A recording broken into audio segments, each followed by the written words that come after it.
Is on assignment, Dr. Fred Mayako. Sonny, the South Albany Rebels come in.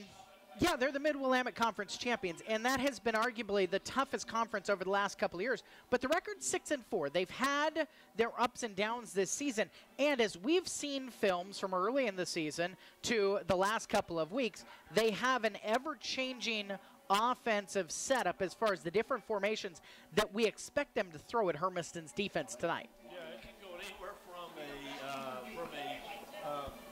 I guess if you want to call a gunner type offense, like similar to what we run to a gunner wing tee, to a straight and so you don't know exactly what you're going to see. We see that they're going to see more of the gunner wing type offensive sets, but they will set out a lot of times, switch on the outside, and with only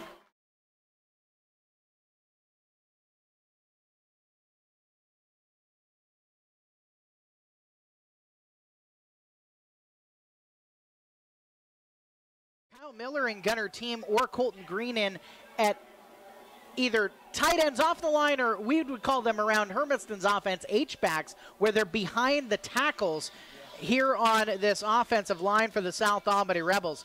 The Bulldogs have rushed out onto the field through the smoke machine and the blow-up Bulldog, and now here on the west end zone down in front of us, purple tops, black numerals and lettering trimmed in silver with black pants and black helmets with a purple H on the side. They huddle up around the third-year head coach and 10th year with the program, David Faitete, into the end of his first decade here in Hermiston. Their final, this is really hype up at this point. Lots of jumping up and down and jubilation. South Albany on the far sideline, all white uniforms, red numerals and lettering, red helmets, and they have a bit of black trim. For Hermiston coming in 8-2, they've won 7 in a row, and the offense has really shown us something different every week. We've seen option, we've seen straightforward run, we've seen the ball get extended down the field a little bit more frequently by Andrew James. We've seen a lot of running receiver screen type stuff, bubble screens and tunnel screens to get everything opened up. So the variety is for Faitete is also the offense coordinator for his team's offensive attack have been, well, varied this season. Yeah, you know, and the thing about it is it all depends on what type of defense our opponents come out with. If they're going to double team Deshaun, or if they're going to take away some double and triple teams, then you're going to see different offensive sets out of Hermiston. We're getting our final instructions from our friend Joe Thompson here over the public address speaker. The teams are ready for the anthem. Still waiting for the coin flip with this officiating crew tonight in this OSAA US Bank Les Schwab Tires 5A quarterfinal from Kettison Field at Bulldog Stadium. We'll take our final 2-minute break here on the Sway Motors pregame show. Come back with the anthem, the coin toss, and kickoff after this on KOHU and KSHO.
played by the Hermiston High School Marching Band, led by Sean McClanahan, their director. Captains are going to go to midfield, and they will have the coin toss here tonight. These teams are playing for a spot in next weekend's semifinal. Lebanon and Wilsonville are the other two combatants in the bottom half of the bracket. The defending state champion, Lebanon, honestly got into the playoffs, although it was tight down the stretch in the Mid-Willamette Conference. Against Wilsonville, the team they beat last year in the title game, Wilsonville has been flying high, and it's just kind of been that continual question of how good was the Northwest Oregon Conference this year? Yeah, you watch them and you take a look at, Crescent Valley most of the year being, that good, and Wilsonville coming up. And, you just saw things that kind of surprised that Wilsonville stayed up there in that number 2 or number 3 slot, all year long.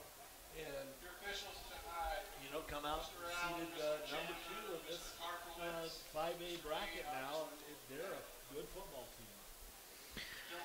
Teams at midfield right now, and the captains getting ready for the coin toss, getting their instructions from the White Hat tonight.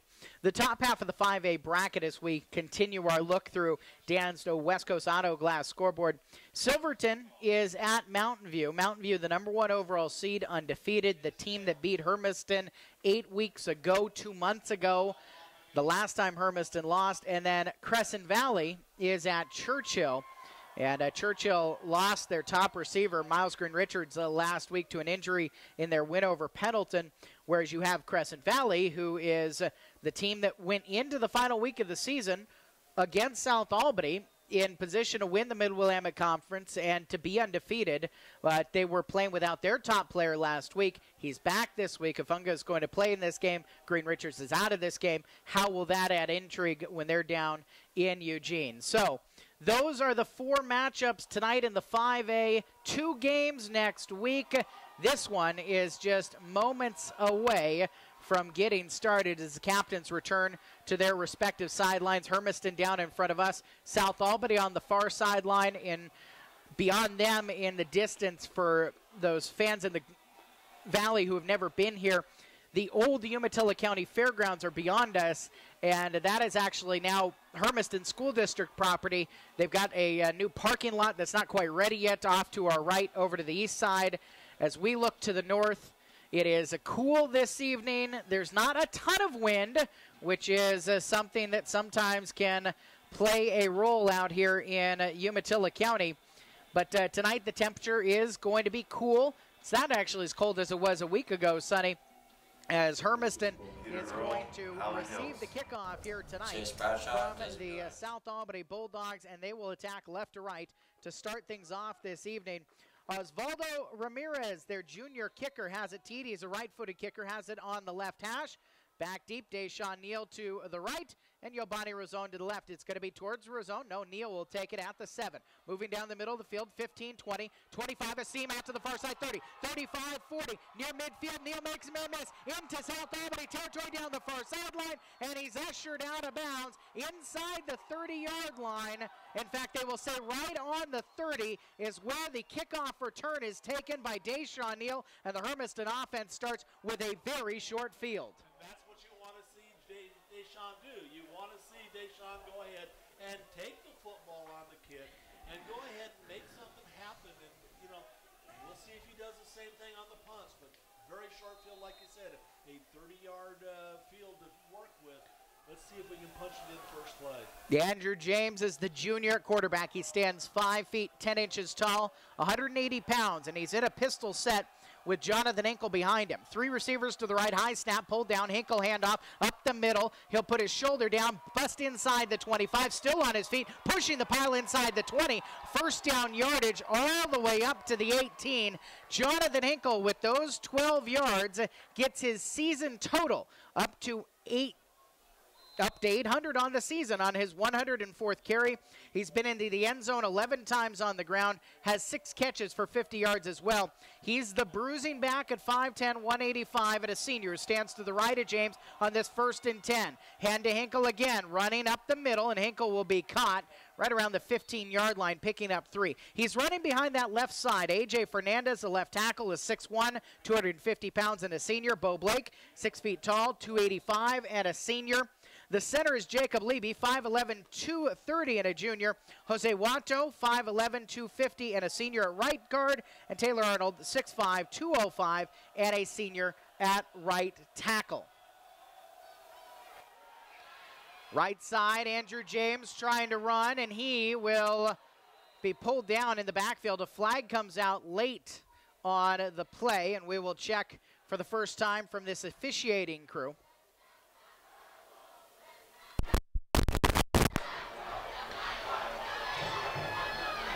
A little bit of a pause here. Now looks like personal foul is going to be the indication. Have a personal foul on the offense. Illegal blindside block. 15 yards. Repeat. So an illegal blindside or crackback block, and that's going to take some of the air out of Hermiston's sails with 10:51 on the clock in the first quarter. On this opening drive, after the kick return by Deshaun Neal all the way down to the 30-yard line, Hermiston has it second down and a country mile, 2nd and 22 from the 32-yard line. Tyler Rorman wide to the left. Joey Gutierrez inside of him. Keaton McCamey. Blitz coming right up the middle. Play action. James looking deep for Neal at the 5. He's backy pedaling and catches it, sitting right on the 1-yard line. Deshaun Neal, 56th catch of the year. He is just over 900 yards with that catch and was just a yard short, 2 yards short, they mark it, of his 15th touchdown reception of the year. 1st and goal. From the 2, right hash mark. Hinkle behind James, takes a handoff. Hinkle stretches for the end zone, he's in. Touchdown Bulldogs, Jonathan Hinkle.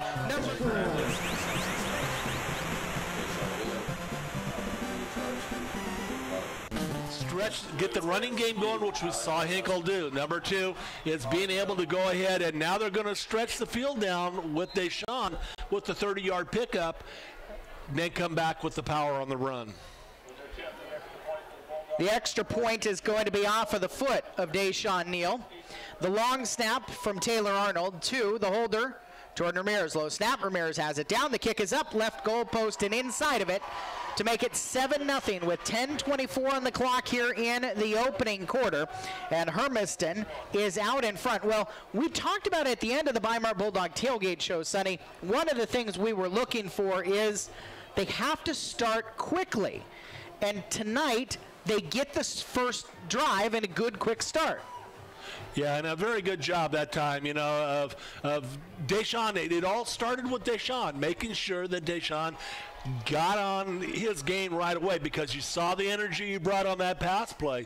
By Deshaun going ahead and picking up the kick and returning it, following his blockers on the outside, did a very good job of jump-starting. The penalty did a little bit of a, hiccup in there, but then Deshaun with the energy was able to get by the defender. But it seems like the big thing, the penalty doesn't become crippling to the drive, and so that 15-yard personal foul on the illegal blindside block doesn't end the drive for Hermiston.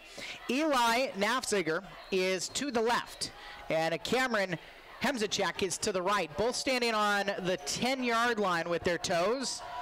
10:24 on the clock in the first quarter, and Deshaun Neal has it teed, ready to kick off with Hermiston leading 7-0. Spinning kick right at the 10, taken by Nafziger. He'll go right up the middle. 25, he breaks a tackle. At the 30, he breaks another. On his feet and pulled down finally across the 35-yard line. And the return will go for 26 yards. They'll mark it at the 36, and that's where the South Albany Rebels offense will take over. This season, they're averaging 20 points per game. They give up 20.7 points per game. It kind of gives you an idea of how close things have been this year in the 10 games. For head coach David Younger, in his 5th season at South Albany, he's also their offensive coordinator. It is 2 H-backs, 1 behind each tackle. And the back to the right, play action by Jay Costello. Deep ball, right side, little underthrown, and it gets over the top of the defensive back, but incomplete on the far sideline. Nafziger got behind the DB he was locked up with, and was able to pull it in, but he had his heels on the white out on the far sideline, and so Hermiston is able to get away with that mistake. And I believe it was Tyler Rohrman just misplayed it. Yeah, I mean, he had it locked up. He looked like he was going to try and go for the interception, and that time there he just should have went up and kept running and batted it away. Ray Wilson is the running back to the right of quarterback Jake Costello. Both honorable mention out of the Mid-Willamette Conference. Wilson takes it running left side, zigs around one defender, pulled down right at the line of scrimmage by Joey Gutierrez, the strong safety, coming up to fill the spot and make the stop. Christian Caspino is the sophomore at left tackle. Angel Huerta, honorable mention out of the Mid-Willamette Conference at left guard. He's a senior. 3-year starter at center, that's Colin McCoy. He's first team all Mid-Willamette Conference, both sides of the ball. Senior at right guard in Alex Diaz, and Kyoko Sugioa is the senior at right tackle. Motion man right to left, 2 wide each side, 3rd down and 9, throw into the left flat. It is caught and immediately sniffed out. The tackle on the play made by Peter Earl as it was completed to Cameron Hemzacek. But Hemzacek, the sophomore, pulled down after just gaining 1, and 4th down and 8 for South Albany. 9 minutes and some change left in the first quarter, and the Bulldogs up by a touchdown. So they get to see this for the first time tonight. Oswaldo Ramirez is the place kicker, and he will kick this in a place kick on the punt. The holder is Joe Dunn, and Deshaun Neal's back to receive. Expecting this to be angled towards the Hermiston sideline. It is. Neal will watch it carry out of bounds, and we'll see where this ball is spotted. It carried out, and they're backed up all the way to around the 15, but they're going to have to come up near the 35, I would think, at least. Gary Poston, the former Eastern Oregon University linebacker. Oh, wow. Led the nation in tackles, but they say at the 30. That's not ridiculously... That's ridiculously ridiculous. That's what we're going to go with. 8:42 in the first quarter. Hermiston's offense back on the field, facing this 3-4 alignment from South Albany. As I said, the Rebels give up just over 20 points per game. 1st down and 10 from the 30. Andrew James with the back to his right. It's Earl. Play action to him. Throw near sideline. Gutierrez has it on the screen. He'll break 1 tackle up to the 35 and is shoved down. In there on the tackle, Kelmata along with... That was, again, Knopfsiger in on a play for the Rebels. 5-yard gain brings up 2nd down and 5 with 8.5 minutes left in the opening quarter. Keaton McCammy's going to check off for this play. Tyler Rohrman near sideline. Neal goes to the left along with Gutierrez and Ramirez. Earl is to the left shoulder of Andrew James. 2nd and 5. Play action. It's going to be kept by James. Running option.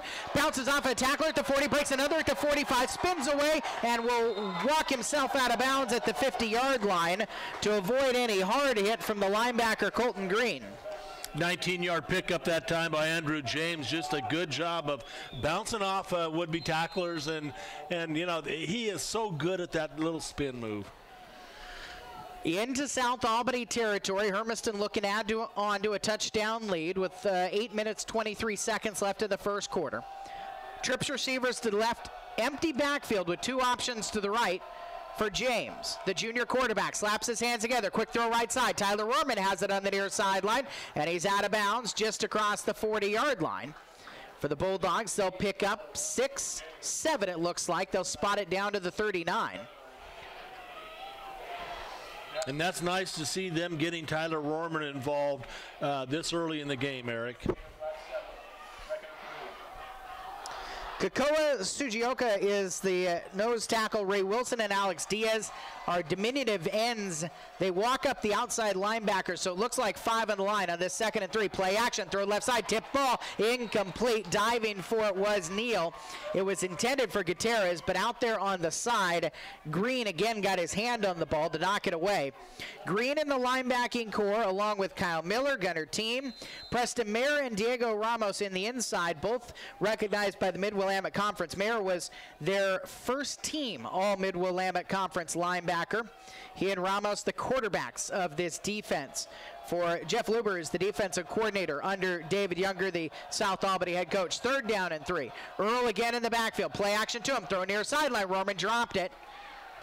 Incompletion, although I think this is 4-down territory for Hermiston. Yeah, it probably so. Either that or they could flip this field and just bury South Albany deep. Hinkle's coming in. They're going to stay the offense on. At the 39-yard line in South Albany territory, 4th down and 3. 8:09 left in the first period. And Hermiston up 7-0. James slaps his hands together, takes a handoff, gives it to Hinkle. Hinkle edges to his left, got the first down and more across the 35. Running down the right hash mark. It was Sugioka who pulls him down, but not before he gets it to the 34 on a 5-yard gain. It moves the chains. Nice job that time by Hinkle and the Hermiston offensive line. Tempo offense for Hermiston, 1st and 10 from the 34. Good jump on the near sideline by Wilson for South Albany. High throw far side, tipped off of Neal's hands out of bounds. Eric, I'd like to see that same play, but have Andrew just do a little bit of a pump and Deshaun turn up. There was that far side cornerback cleared out, and once he did that, there was nothing until about the 20-yard line. The junior Eli Knopfsiger looks to be locked up with Deshaun Neal wherever he goes tonight, or at least he's on the same side of the field as Neal, who's in the slot right. 2 receivers each way. Hinkle in the backfield. James keeps it on a quarterback option, spins off of a tackler across the 30, and he's down to the 27-yard line, picking up about 7 on the run. Nice job again by Andrew on that read option, and seeing that the end was crashing. You know, if you watch the film, you see that an awful lot. The ends tend to go ahead and come in and pinch hard, and once they get in that, they get trapped. You have a chance to bounce it outside of them. 3rd down and 4 from the 27. Quick throw, right side for Neal. He hits off his fingertips. Throw was off course from James. And incomplete will bring up 4th down and 4. But if you go for it from the 39, you're going to go for it from the 28. Because they're well outside of field goal range for Hermiston. Yeah, I think Andrew's just a little ramped up, and maybe that Deshaun ran a little bit slow pattern. You know, if he would have snuck down the field just a touch. They are clearing out on the receiver ahead of them. 4th and 4. Hinkle in the backfield takes a handoff. It's a reverse to Neal. Neal's stuck in the backfield now. Neal can't throw it.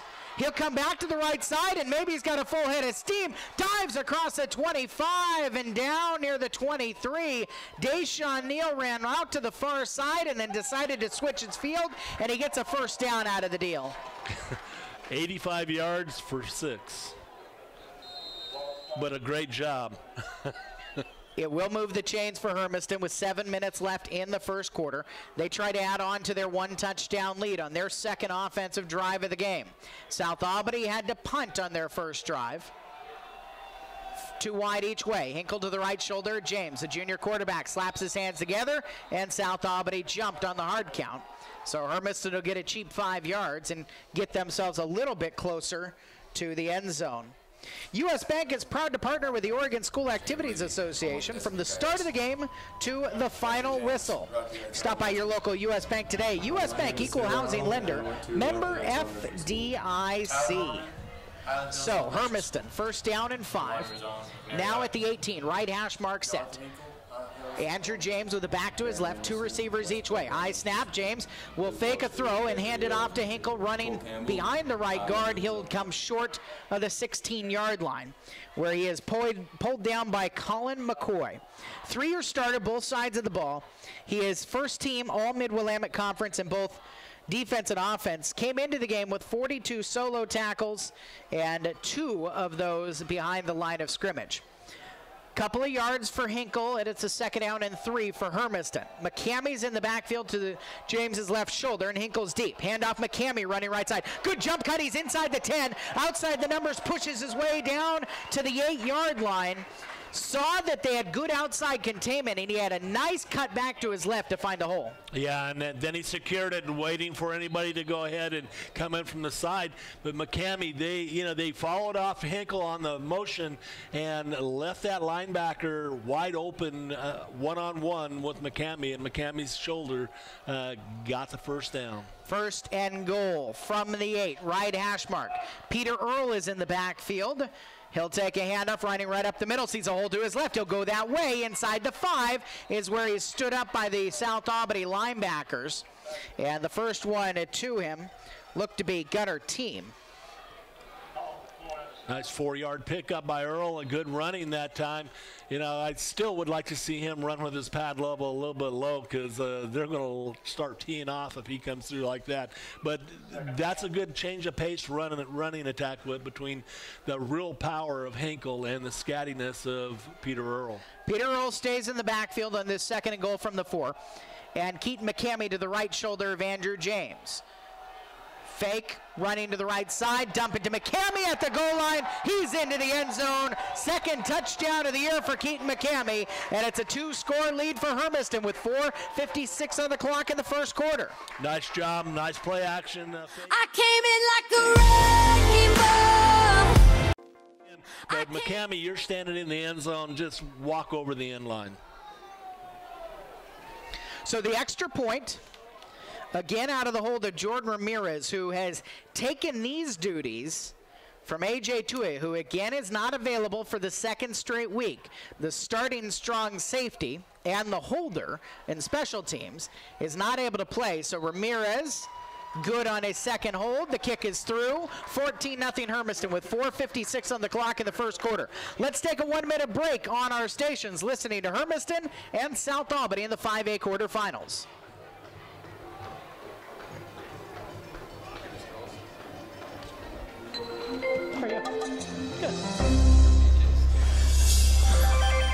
Back, leg, something. Other both shoulders.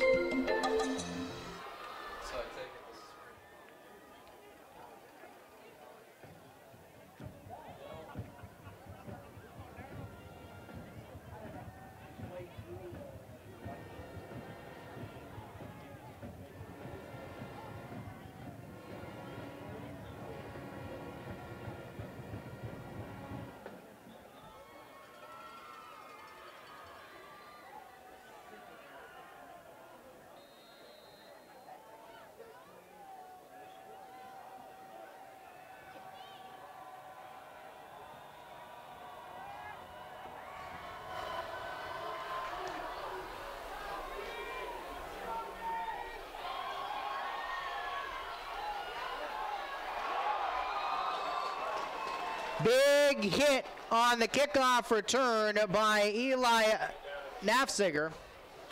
And South Albany's starting position is the 23. They're down 14-0 with 4:51 left. We didn't get to see a whole lot of South Albany's offense on that first drive, 3 and out for David Younger's team. Jake Costello is their quarterback, 6 feet 2 inches tall, 175 pounds. He is a senior, and he'll be in a shotgun set with Ray Wilson a step behind him and to his right shoulder, 3 receiver options right. Handoff up the middle for Wilson. Wilson will get a couple to the 25-yard line. Costello's also a danger in running the ball as well. He came in with 404 yards on the ground this season. In 128 attempts, he only had 6 fewer attempts than Wilson did. Yeah, and that's a key. You get Wilson that type of a run there, and you have to be able to go ahead and stuff it at the line. And again, if they're going to try and test us, make them test us out. 2nd and 8 from the 25 with 4:19 left in the first quarter. Hermiston up 14-0. Pulling it down, Costello thinking about running. He's bottled up and in trouble. It's a team sack as McCamey was there along with Eric White, but Costello pumped, looked right, and decided he was going to run, and it just closed in on him. Immediately, it was Eric White coming in and sealing off that hole. That's the difference. You see the team and how they play with Eric White on the field now, and we've talked about it, about how how much more depth we have. 2-yard loss Back to the original line of scrimmage of the 23. Costello in the pocket to throw. Near sideline. Will whip it. Nafziger has it. Breaks a tackle. Nafziger across the 40, across the 45, and all the way down to the 48-yard line. He had a little bit of a cushion here on the near sideline and then broke through a tackle of Yabani Razone to get himself near midfield and a South Albany first down. South Albany's first down of the game, Eric, that time on a pass that was very, very well covered, but we just missed 2 tackles. First down and 10 from the 48. 3 receiver options to the right. Costello, designed run for the quarterback. He'll get across midfield as he is pulled down by Peter Earl and Andrew James on that 3-yard scamper.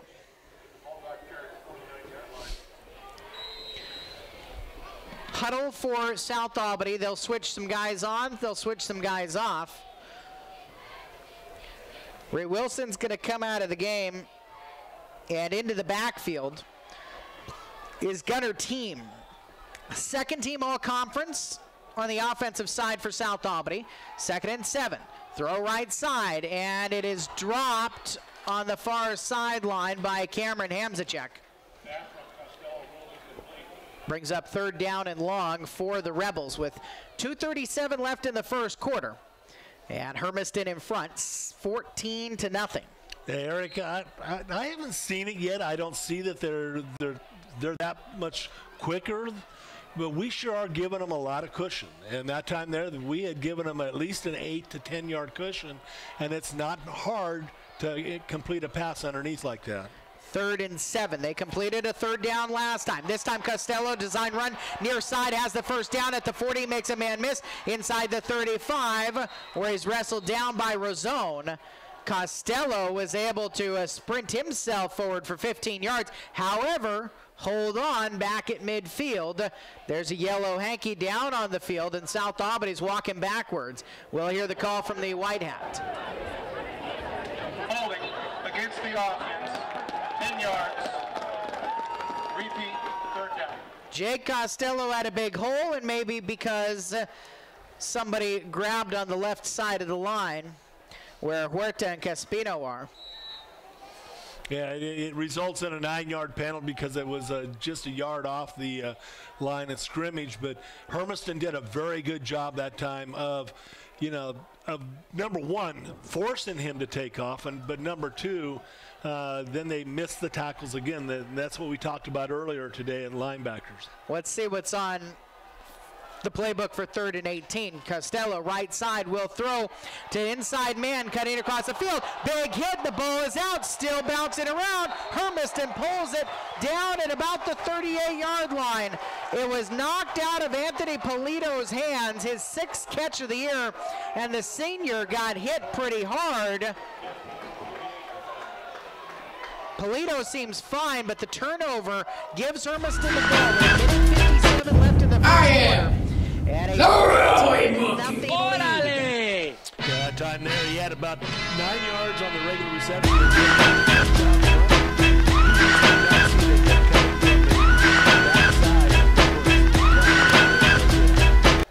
I am the Rolling Monkey. So Jonathan Hinkle.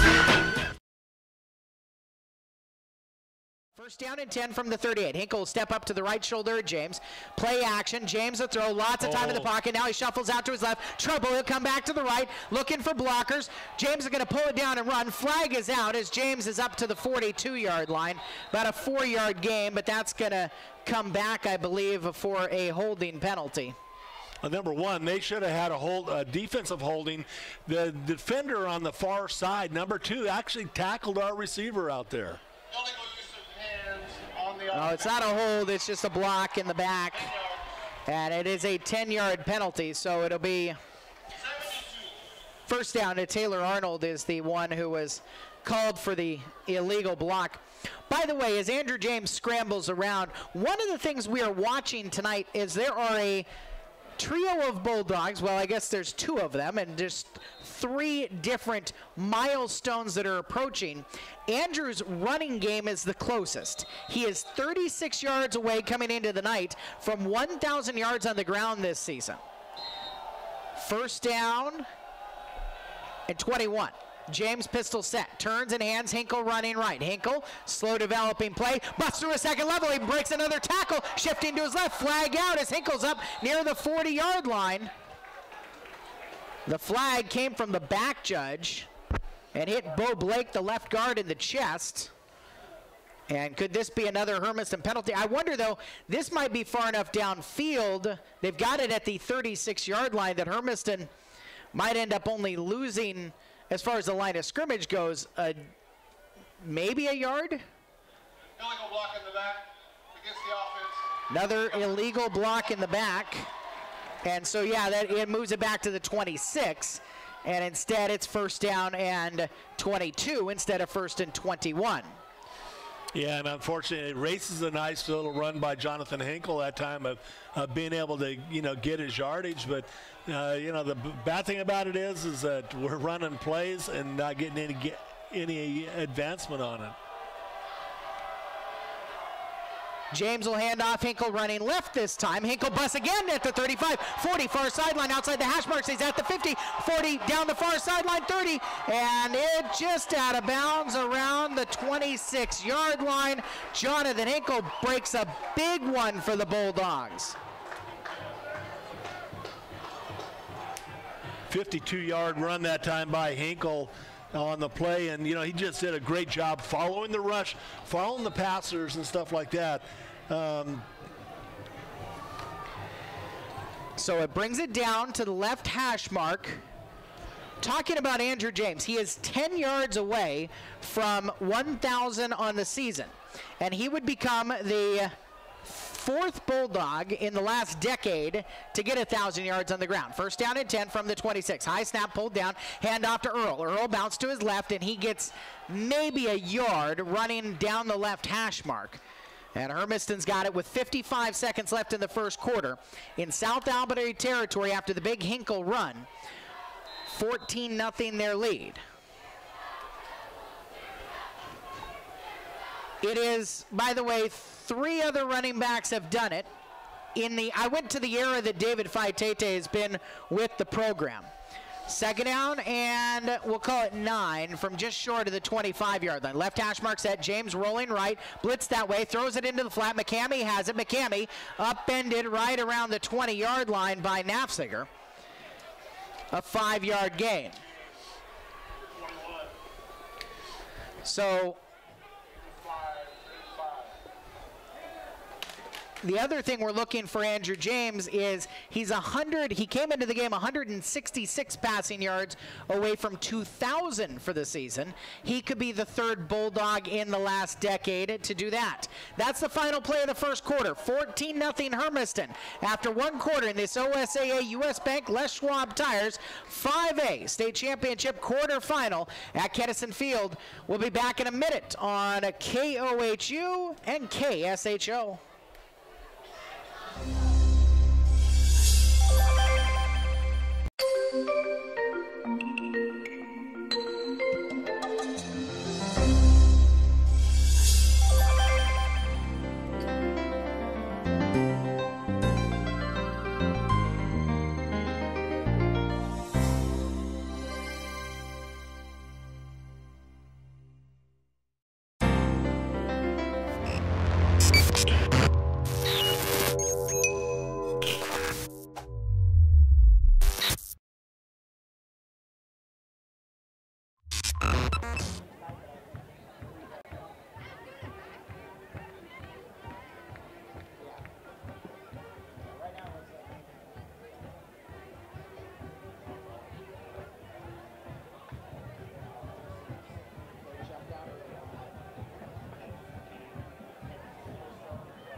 Quickly.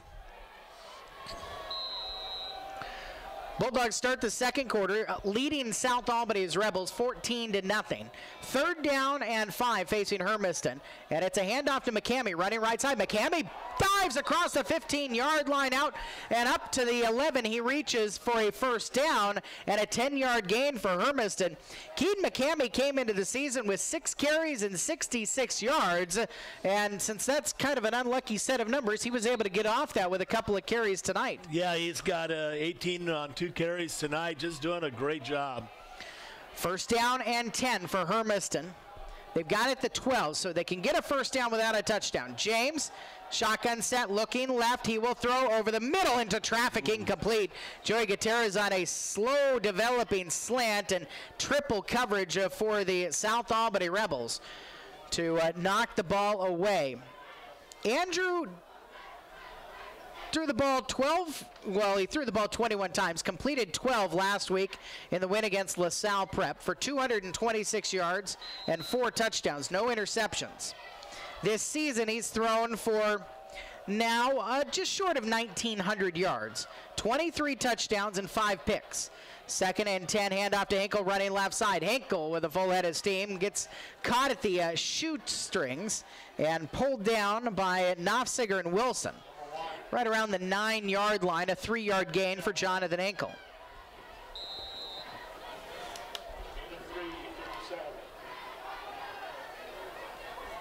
By the way, we had mentioned at the end of the first quarter, so 3 milestones. Andrew James is now 10 yards away from 1,000 rushing on the season.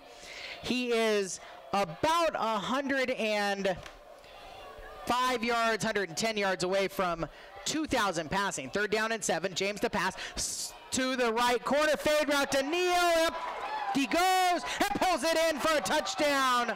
One-on-one with Knopfsiger, and it is...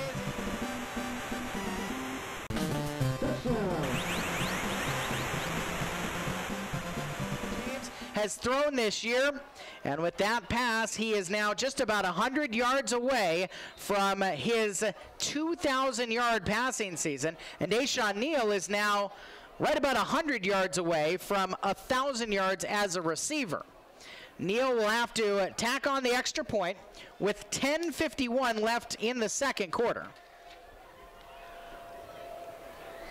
Neal out of the hold to Ramirez. Good snap, good hold, kick is up. It is through, and it is 21-0 for Hermiston. The Bulldogs have come out and hit South Albany quick, and they've hit them hard. Now, this Rebel team will not go away. They've been the comeback kids, and for David Younger, the cardiac kids all season long. Yeah, what Hermiston absolutely needs to do is they absolutely have to, keep this up. If they go ahead and start any type of a let-up whatsoever, this South Albany team has shown that they can go ahead and, number one, take a lot of time off the clock with their possessions, but also put the points on the board. And they do have the X factor. They have a kicker that can hit a field goal anywhere from 45 in. Their problem is right now, down 21-0. I know we're only 1 minute and 9 seconds into the second quarter.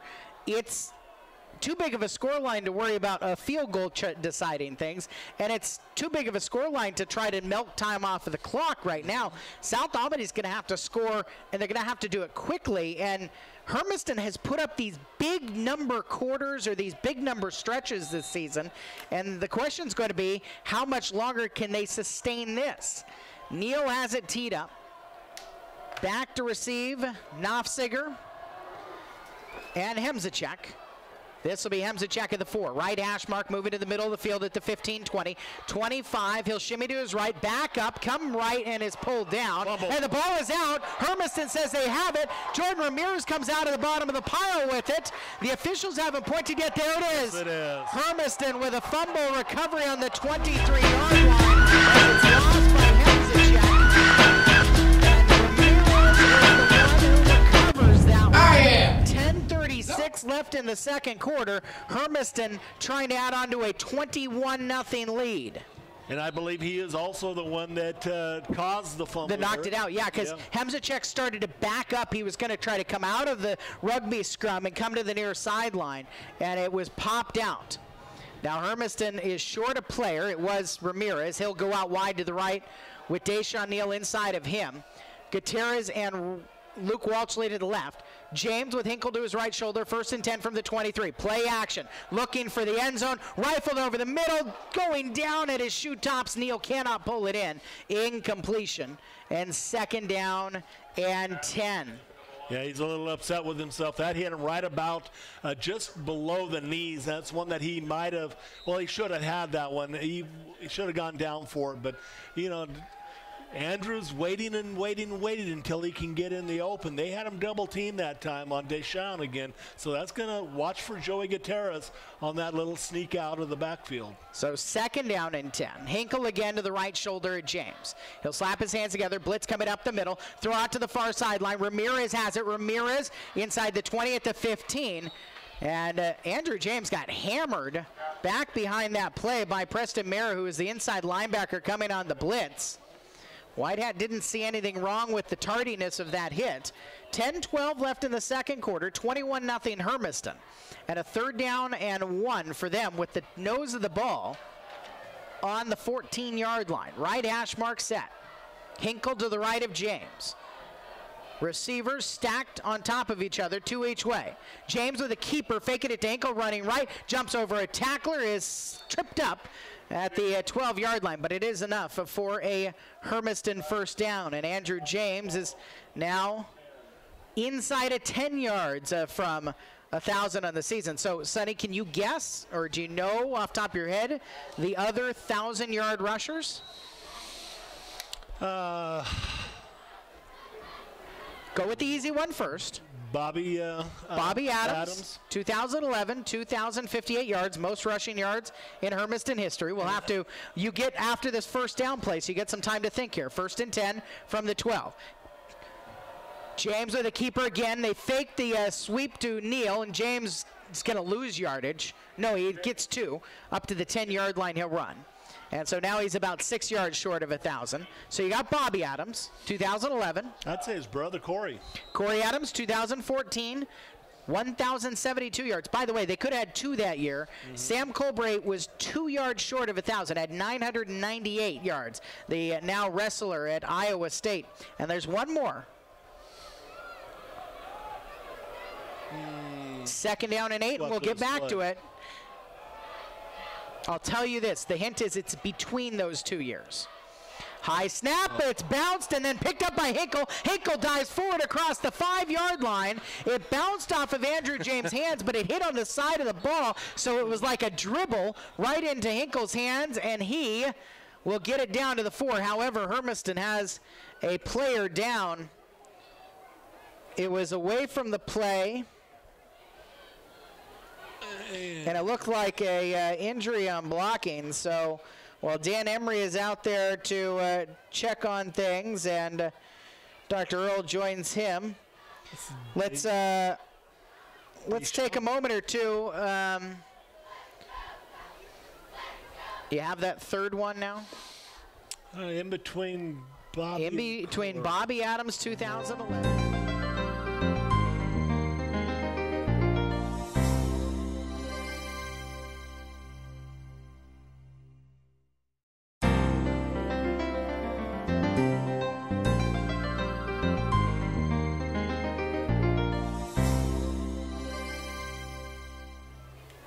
Looks like Taylor Arnold.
the injured Hermiston player. There's 8 minutes, 38 seconds left in the second quarter. Hermiston's lead is 21-0, hosting South Albany. The OSA, U.S. Bank, Les Schwab Tires 5A State Championship quarterfinals.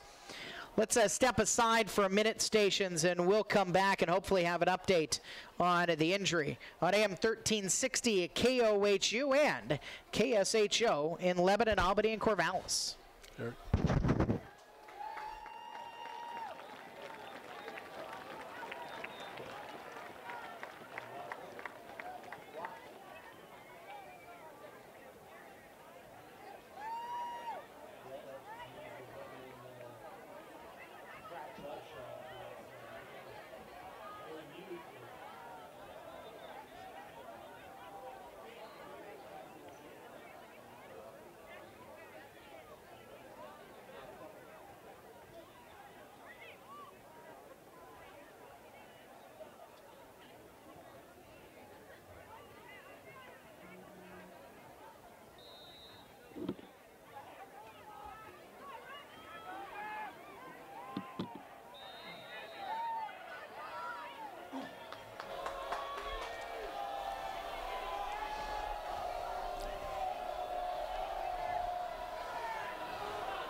Out of the pause for the injury, it's a right side run for Joey Gutierrez. He gets down to the 1, but a holding penalty on Hermiston is going to move them backwards.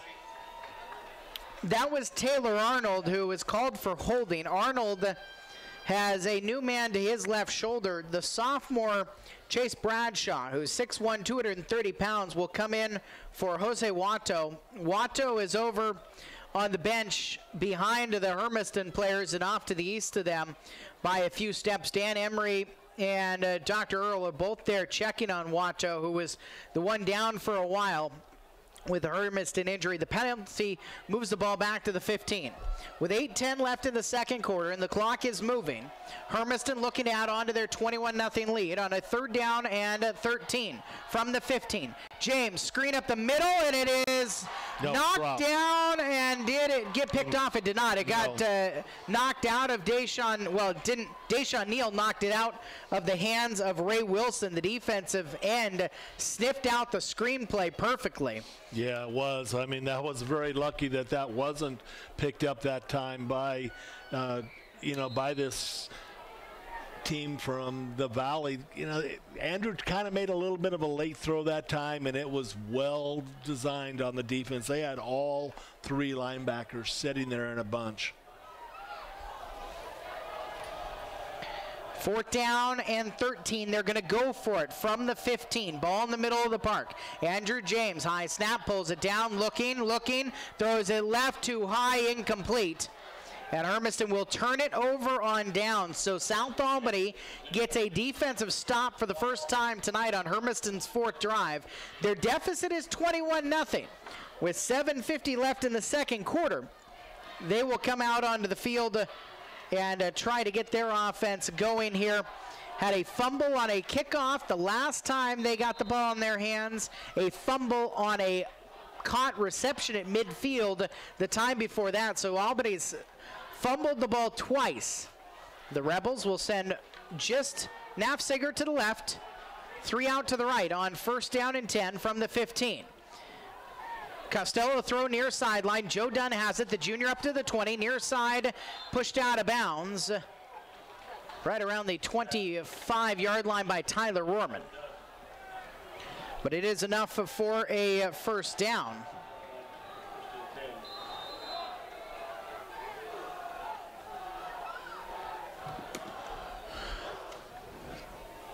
At the 25-yard line, South Albany's got it. Kyle Miller will go with Joe Dunn to the left, and alone to the right is Seth Collison, the senior who stands 6 feet 5 inches tall. And now timeout is called by South Albany. The Rebels head coach in his 5th year, David Younger. His journey to South Albany included a stop in 2012 as a head coach at Harrisburg. He was the defensive coordinator at West Albany for a couple of years in the early part of the decade. Prior to that, he was a assistant coach at Sweet Home. And at Sweet Home, he was an assistant coach to Rob Junker. Yes, his father, who is now the director of the Oregon Athletic Coaches Association. He's got his...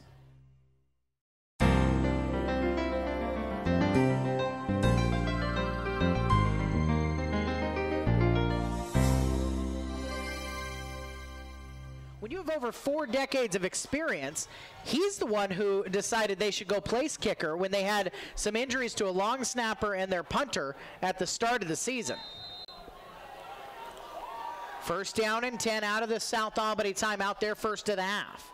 Handoff, left side run for Team. Team gets into the second level and up the middle of the field. He'll get all the way across the 35-yard line to the 36. It's an 11-yard run and another movement of the chains for South Albany's team. That time there, Deshaun Neal had to come up and make the hit for the final tackle. Team did a good job, and you know, South Albany starting to get some push out of their offensive linemen now. First down and 10, left hash mark set from the 31.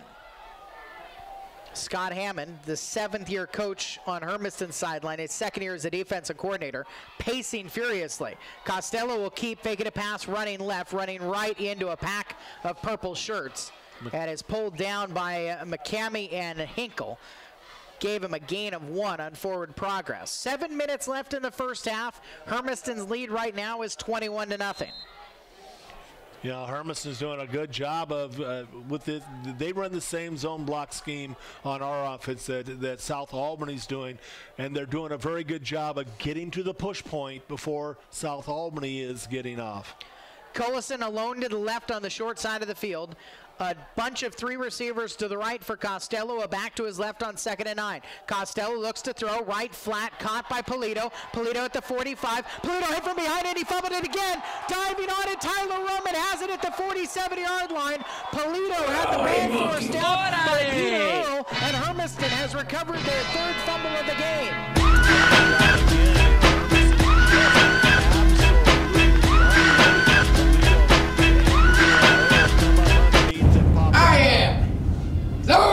Peter Earl. Excuse me, Peter Earl. Andrew would love to be out there. He'll be out there a year from now for sure when Peter and this senior class graduate. He was the quarterback of the JV team. They're going to switch him, I think, to receiver with Andrew James in his junior year. James, shotgun set, 1st and 10 from the 47. And there was movement all over the place, including A.J. Fernandez. It's going to be a left side run because he jumped out of his stance and got into run blocking. And Hermiston's walking backwards with 6.5 minutes left in the first half. And a 21-0 lead. Very cool. Who recovered that fumble? The fumble was recovered by Rohrman. It was knocked out by Earl. Yep. Back to the 42-yard line. The ball is moved. 21-0 Hermiston. Handed to Earl. Earl running left. Gets around the edge. He's across midfield. 40-yard line near sideline. 35, 30, and down to the 26-yard line. Pulled down by Kelmata. But not before the big run for the Bulldogs brings it deep into South Albany territory. 31-yard pickup that time by Peter Earl. 32-yard pickup that time by Peter Earl. Very good job of keying off the block out there of Walshley. And at that point, it was a matter of getting around the 6'3" junior outside linebacker Kyle Miller, and he did. 6 minutes left in the first half, 21-0 Hermiston. And again, A.J. Fernandez jumps out of his stance early, and it's the 2nd time on this drive that the senior 3-year offensive line starter has jumped early for a false start. That's the 6th penalty on Hermiston already, and something we haven't seen in the last 3 weeks, and for 55 yards already on the night.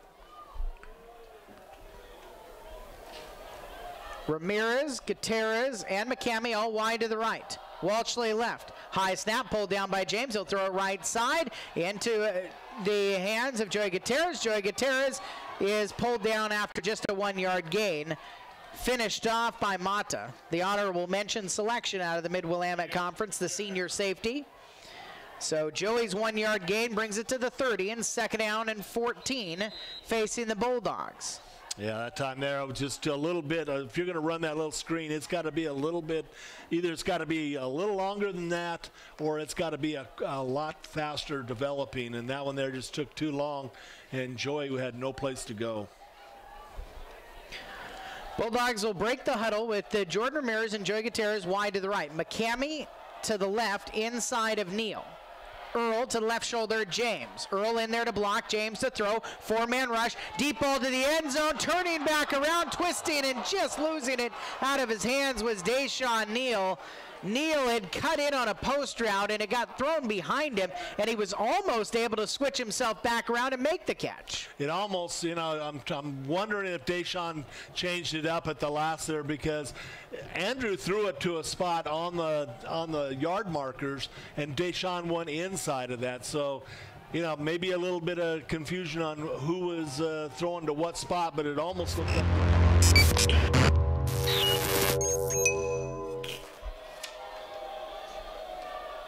Same 2 wide each way.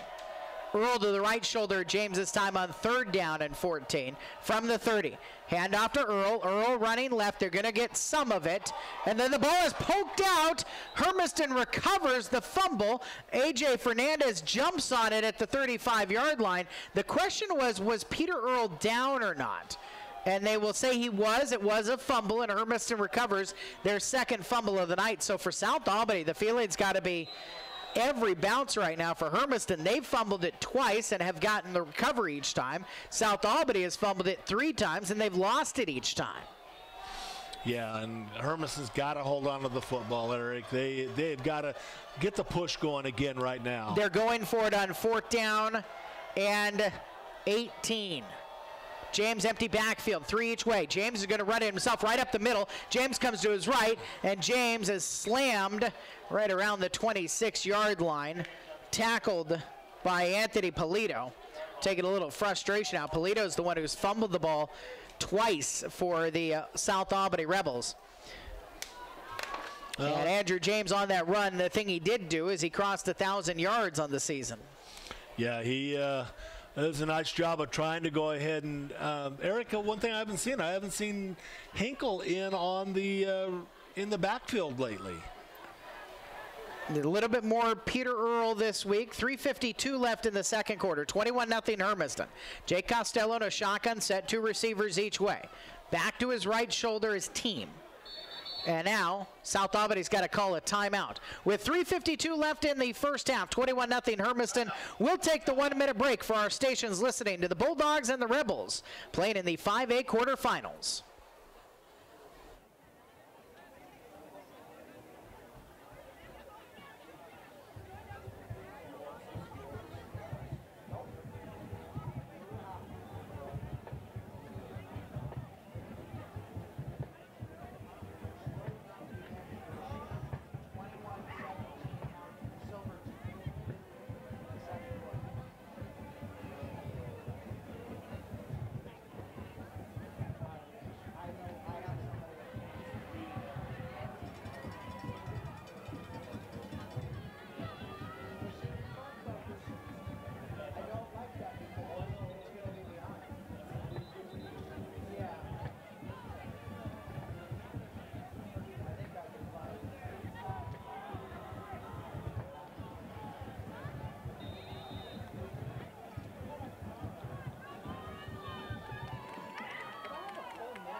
.343 left in the 2nd quarter, and Jake Costello keeps and runs right, gets 2 yards up to the 27-yard line.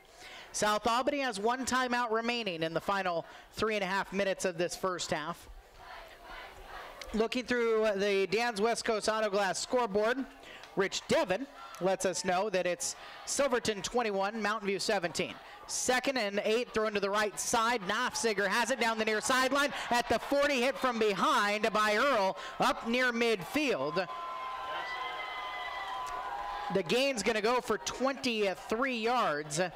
And South Albany's got it at the midfield stripe, but this is going to be their, well, they're at the 50, so they haven't actually got the ball into Hermiston territory yet in this game, with the exception of Polito got it about 5 yards in, and then he was hit by Hinkle, and it got knocked out. First down and 10 from the 50. Costello looking to throw. Pump fakes. Throws. Deep ball near sideline. Rohrman's got it lined out. It's tipped up into the air out of Rohrman's hands.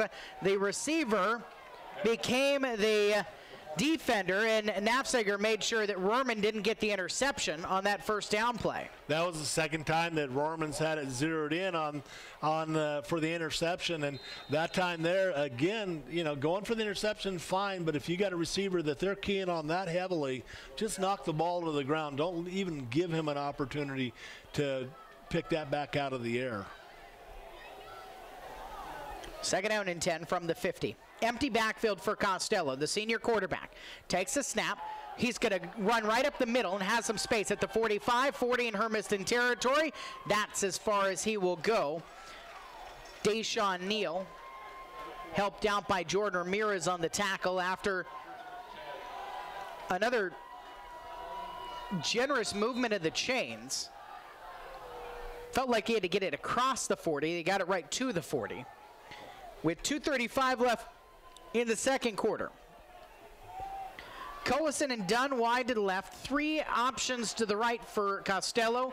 Again, empty backfield. Hermiston, 4 down linemen. Hinkle right in the middle. They'll rush 4. Hinkle was the spy. Costello gets past Hinkle, breaks another tackle inside the 30, and he'll gain another 11, and again, will move the chains for a first down. And a good thing that time for Deshaun and for Ramirez again. You know, you just can't keep, if you're going to spy, you've got to make sure that that's the guy you're spying does not get outside of you. 2:02 left in the second quarter. 21-0 the score line. They'll stay empty backfield. If it ain't broke, don't fix it. First down and 10 from the 29. Costello to throw over the middle. Hit as he thrown. It's knocked out by Rohrman, riding right on the back shoulder of Nafziger. When the ball got there, he slipped his hand in to knock it out. Yeah, nice job that time by Tyler, making sure that, you know, the pass was there. It was a good toss. Tyler just got the hand in and dropped it straight down. Second down and 10. Minute 46 left in the first half. And a 3-touchdown lead for Hermiston. David Younger works coordinating the offense with Justin Smith, who's also the head basketball coach at South Albany. And he has his 5 starters out on the field right now. Second and 8, throw the far sideline. Caught by Dunn. Dunn gets out to the edge. He is pulled down and hammered out of bounds right around the 18-yard line. Second effort, Dunn ripped away from one defender, and it was Rohrman who had to finish him off. No, Neal finished him off. But a first down gain up to the 18, and South Albany has it in the red zone for the first time tonight. You'd feel pretty good if you could get into the locker room down 14 instead of 21. First down and 10, left hash mark for Costello. The quarterback, hands off, right side run for Team. Team breaks into side the 15 and down near the 10-yard line is where he's pulled down. And Hermiston wants to call a timeout. Scott Hammond, the defensive coordinator. Gary Poston, the linebackers coach. David Fiatete, all walking towards this team. Now Fiatete will give way to the 2 assistants. With a minute 24 left in the first half, and Hermiston's lead of 21-0 is becoming a bit precarious. You can get to the latest information on your favorite high school teams at osaa.org. You'll find schedules and scores and official rankings for all member schools and all team sports at osaa.org. You'll also find playoff brackets, broadcast schedules, and historic records. For more information, visit osaa.org. And we've got the opportunity here. We just crossed 8 o'clock. Why don't we take 10 seconds for station identification? You're listening to South Albany and Hermiston playing in the 5A quarterfinals.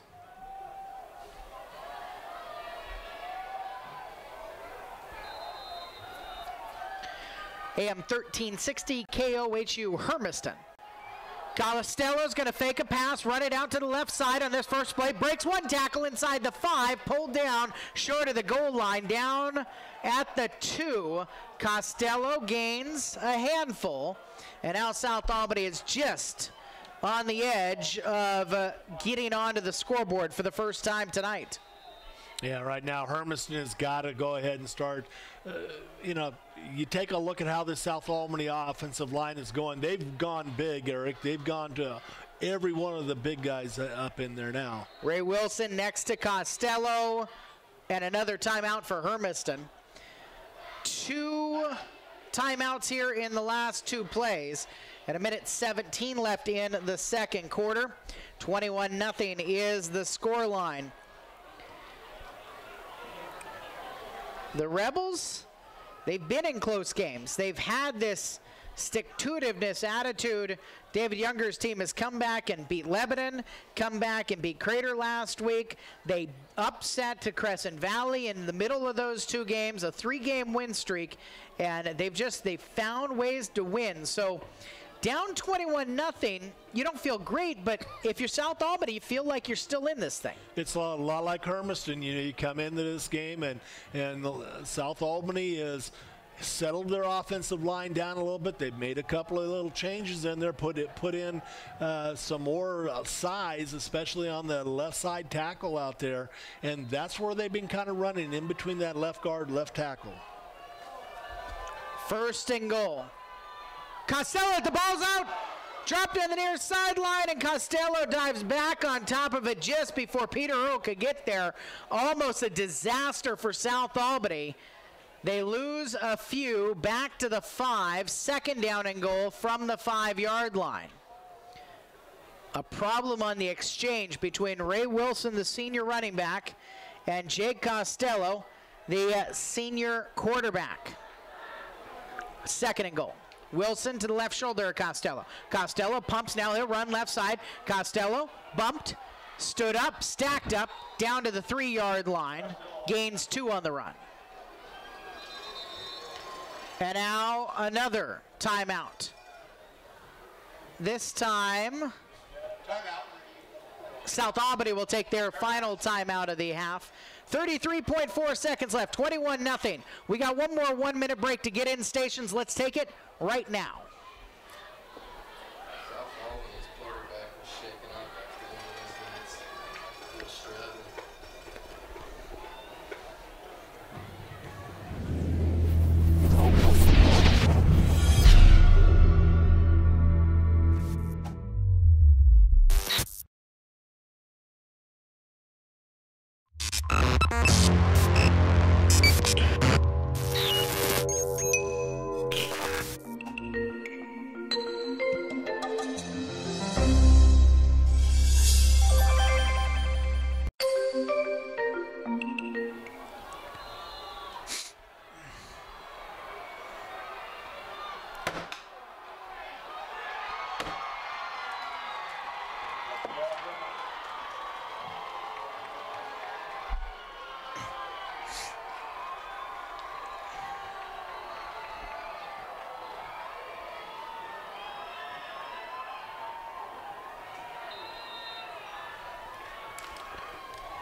South Albany's on the board. Jake Costello threw a square out route to Eli Knopfziger to get into the end zone. Now Osvaldo Ramirez for his 23rd point after attempt of the season, and he gets it. 28.6 seconds left in the second quarter, and it's 21-7. Hermiston's got just a timeout left, so if they want to do anything here before the locker room break, it's going to need another big kick return. The game started with a big kick return. Hermiston would score a couple of plays later. They scored the first 3 touchdowns of the game, but South Albany put something together there, mostly with the legs of Jake Costello. Yeah, I would right now, Eric, because only being 28 seconds left, and South Albany having a little bit of momentum, I would look to see possibility of an onside kick here. The danger being, because you've got in Ramirez a guy who normally will put it near the end zone, if not into the end zone, is if you give Hermiston a half field with one timeout, you're just asking to have to defend their big guns. One of them is back to the right. That's Deshaun Neal. The other one is back to the left. It's a squibber. Ramirez picks it up. Ramirez at the 20, 25, 30. And Ramirez will fight his way up to the 34-yard line. Pick it up about 13 on the return. So Hermiston's offense will have 21 seconds and a timeout to try to get their 21-point lead back. 21-7 right now after the Costello touchdown pass to Eli Nofziger.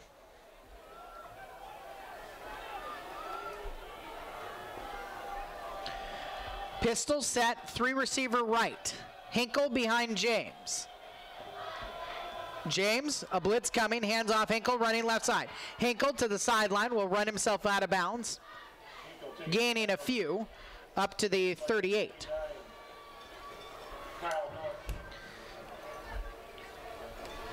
Make it to 39. Second down and 5 to go. Hinkle's 9 yards short of 100 on the night. He had 129 a week ago and a touchdown in the win over LaSalle Prep in the opening round of the OSAA US Bank Les Schwab Tires 5A State Championship Tournament. Quarterfinals tonight, a trip to the semis next weekend on the line. 3 receiver options right, 16 seconds left. James, there's a flag out for delay of game before he could get the snap off. And so move Hermiston back to the original line of scrimmage on second down. Against the offense, 9 yards. Still second down. Now this has really been kind of on a, over the last 3 weeks. Unusual. Hermiston has not been penalized. This is the 7th penalty already on Hermiston in the first half. They have not been penalized that many times in the last 3 games. Coming up at halftime, we'll have an interview for you. Second down and 10. Handoff Hinkle again. Hinkle into the middle of the line and hammered by Wilson, the senior. And I think that's going to be the last play of the first half. So, 1 half done. 1 half to play here in Hermiston on Kennison Field at Bulldog Stadium. The Bulldogs lead the Rebels 21-7. And it is our halftime break. 2 minutes and we're back with the featured interview. You're listening to the OSA US Bank Les Schwab Tires 5A quarterfinals in Hermiston.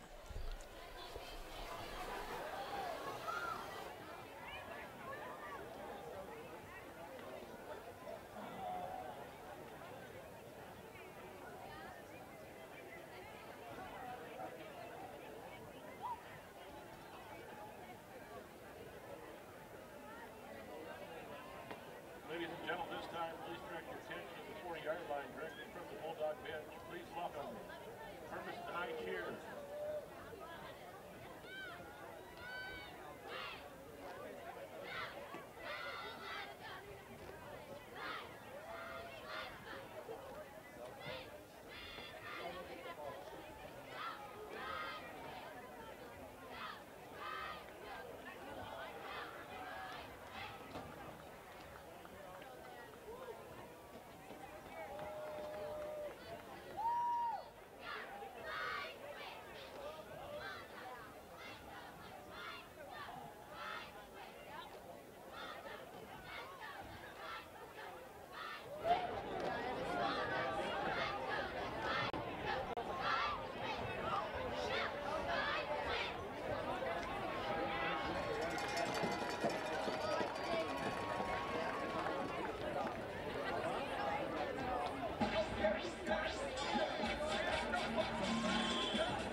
competes again next Saturday at Reynolds High School. Please welcome Stardust.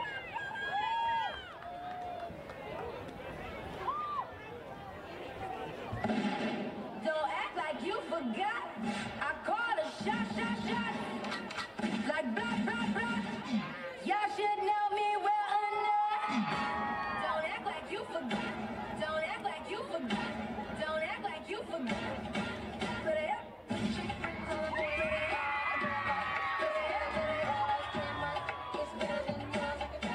Don't act like you forgot. I called a shot.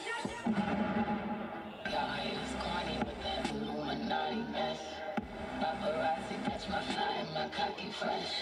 I'm so reckless when I rock my Givenchy dress.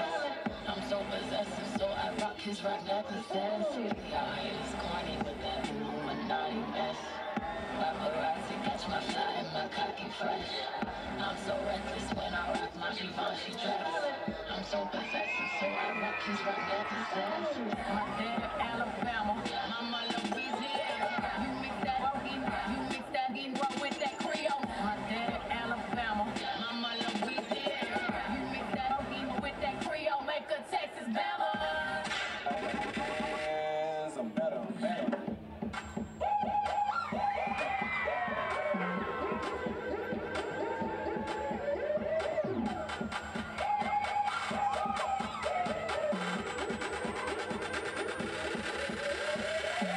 Got hot sauce in my bag. I see it, I want it. I stuck yellow on it. I dream it, I work hard, I grind till I own it. I twirl on the middle. Albano, alligators. Vino, Casilos, Big Cuervo, and no chica. Sometimes I go out, I go hard. Yeah, what's mine? I'm a star. Cause I slay.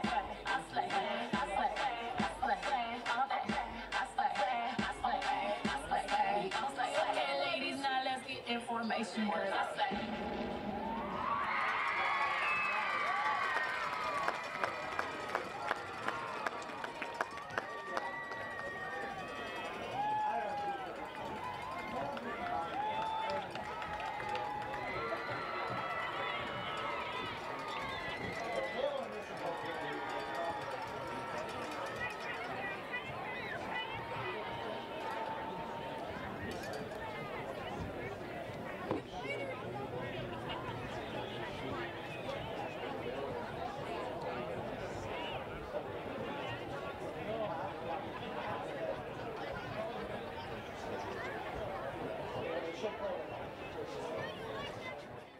We are Hermiston High, and this is our career in technical education.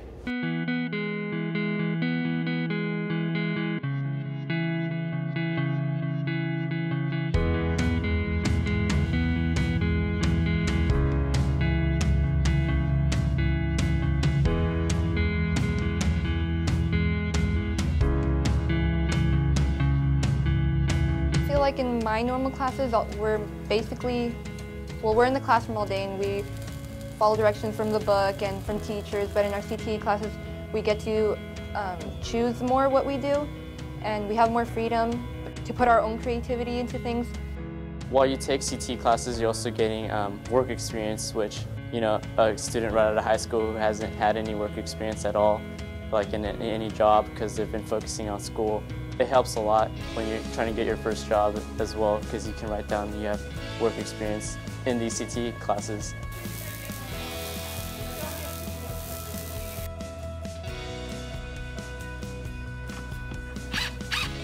We do have a lot of classes such as like our media arts programs, and we have a lot of businesses like Java Dog and Dog Prince where we take orders and we interact with customers. And so we basically run it as a business, and we have to be time efficient and get orders done. Well, our CTE classes, we focus more on real world stuff. Like in my business classes, we focus more on the business aspect instead of like learning it from a textbook. We actually get hands-on experience, and we actually run our business ourselves as students. And all that really helps because it gives you an insight in high school to how it's going to be like in the real world, when you probably wouldn't get that experience anywhere else, because it's like an early on experience in high school.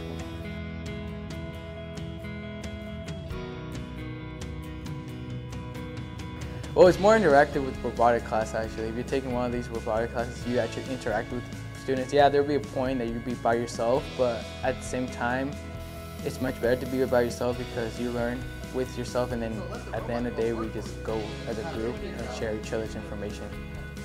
We're taking these classes like art classes and Photoshop and like, what do we do with these things? And you can actually go like after high school to a school that learn more about and then actually get a career in doing what you like to do.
Madison Field at Bulldog Stadium. Hermiston 21, South Albany 7.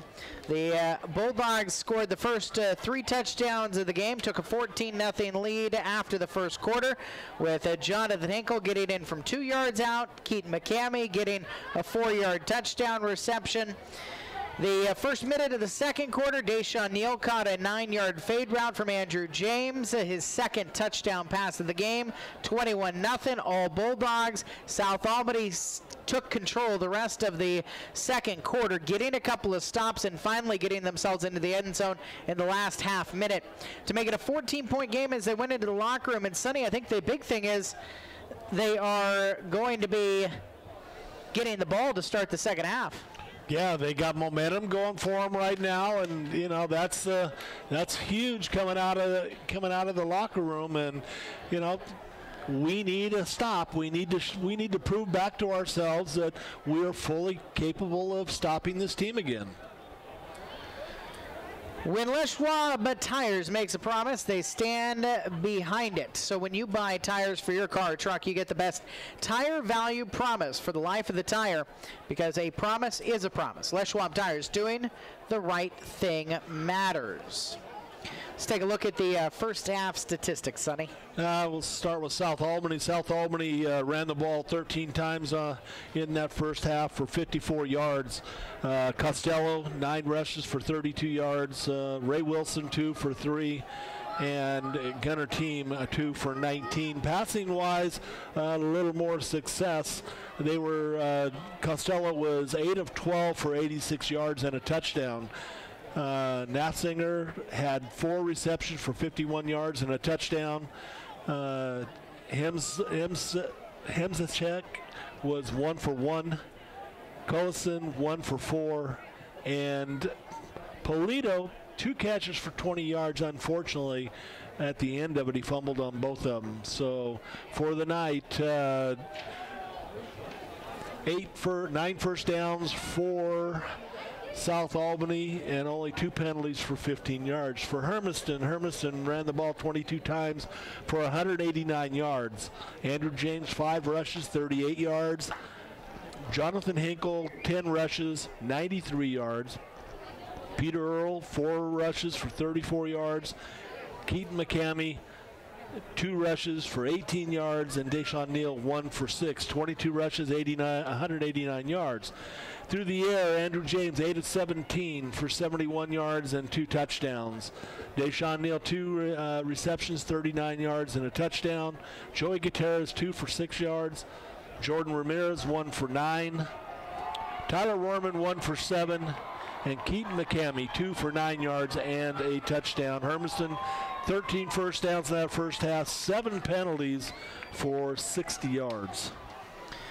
South Albany will get the ball, attacking left to right around 40 degrees. Bit of mist, cool, damp, not raining though, really.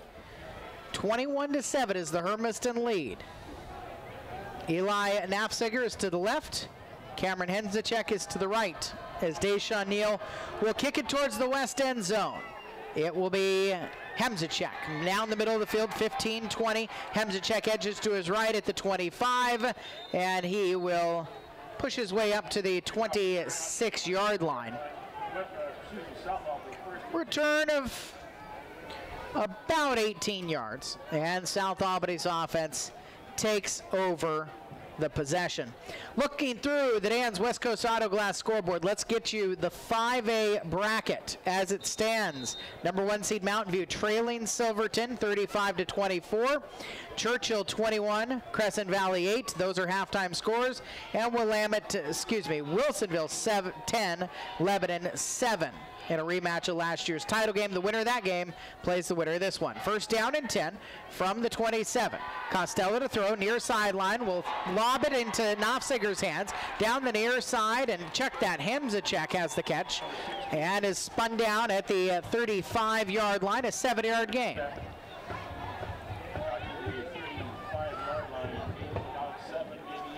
So the South Albany Rebels were able to move the ball down the field, mostly using the legs of Jake Costello. Their head coach David Younger said the close games have been good for the kids. They've had games where they've had to really dig deep with their backs against the wall. You could say down 21-0 at one point. That was the case here.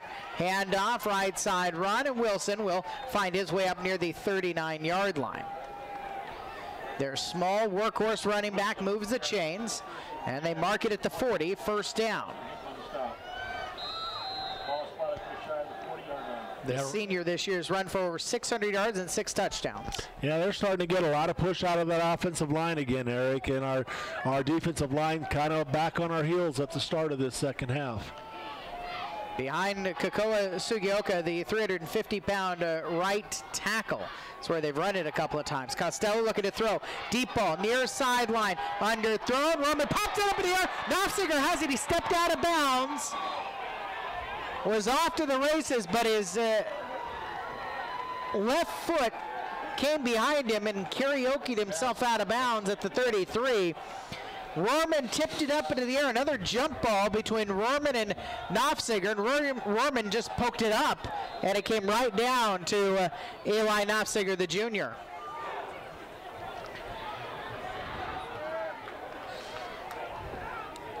It's a 27-yard gain. First down and 10.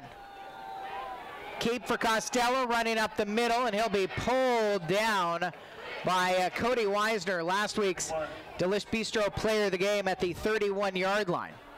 After Costello runs for 2.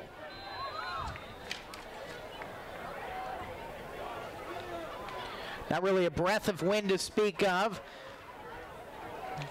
Big American flag hanging prone to the flagpole off to the east, where South Albany's attacking right now towards Hermiston High in the east end zone. Costello pump fakes. He'll throw down the field, right side. Flag out at the end zone. Polito has it for a touchdown. Now there is a flag out. And is it Polito or is it Rorman?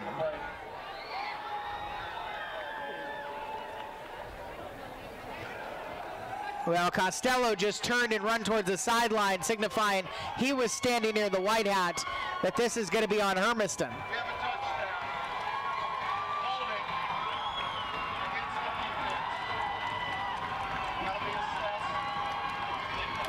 Holding against the defense, it will be moved to the kickoff. And so Oswaldo Ramirez to make this a one-score game out of the hold of Joe Dunn. 9:59 on the clock in the third quarter.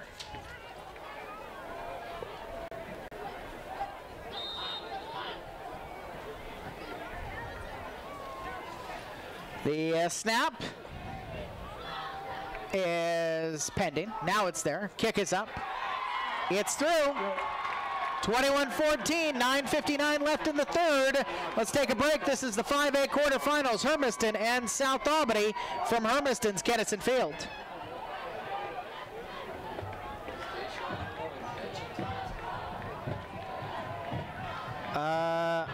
Maybe one. Catches, he's got.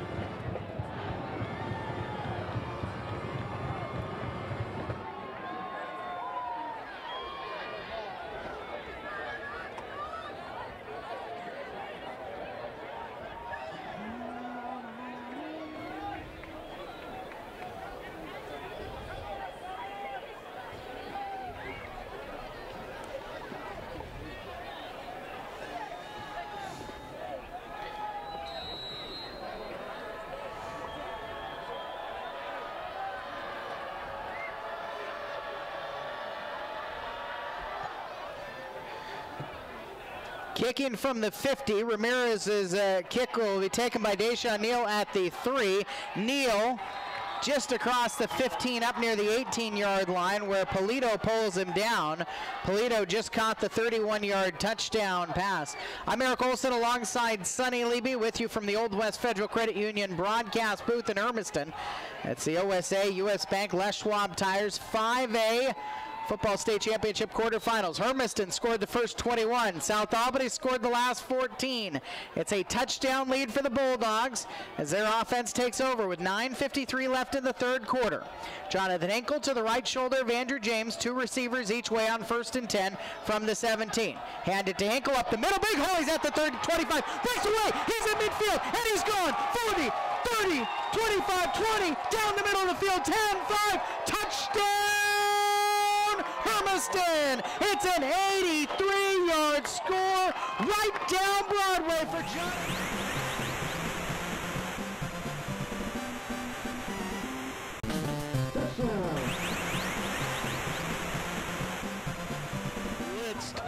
Nobody stayed at home on the safety position. They all went over and double teamed on Deshaun Neal, and Hinkle had nothing but clear sailing. Jonathan Henkel got in from 2 yards out, a minute and a half into the game. Jonathan Henkel gets in from 83 yards out, just over 2 minutes into the third quarter. Deshaun Neal on the extra point. He's been perfect tonight and stays that way, 4 for 4. And quickly, Hermiston is back in front by 14, 28 to 14. Well, Jonathan Henkel is having one of those nights, Sonny. Yes, he is. Now he's started where Andrew James did, 36 yards away from him hitting 1,000 yards for the year. He's got 176 yards on just 11 carries on the night, Eric. He came into the night at 788, and I didn't put him on the list of guys who potentially could be 1,000-yarders because I figured he'd need 2 weeks to get there, but you just look at, I mean, obviously what an 83-yard run can do for somebody to their season total this year, but at 176 yards this season, it betters his 141 yards against Bend, which was his top rushing total of the year. And Hermiston, for their fan base, it re-energizes Bulldog Stadium here tonight. There's a good fan contingent that has made the trip over from South Albany. And this team out of the Mid-Willamette Conference, the champions of the Mid-Willamette Conference, their first quarterfinal ever. Yeah, it's a very good South Albany crowd. Deshaun Neal is going to squib a kick near sideline, takes a couple of hops, and will be taken at the 25-yard line. Up across the 35, Colton Green will take it to the 36-yard line. And so now the question's going to be, can Hermiston get themselves a stop here? South Albany has scored on their last 2 drives.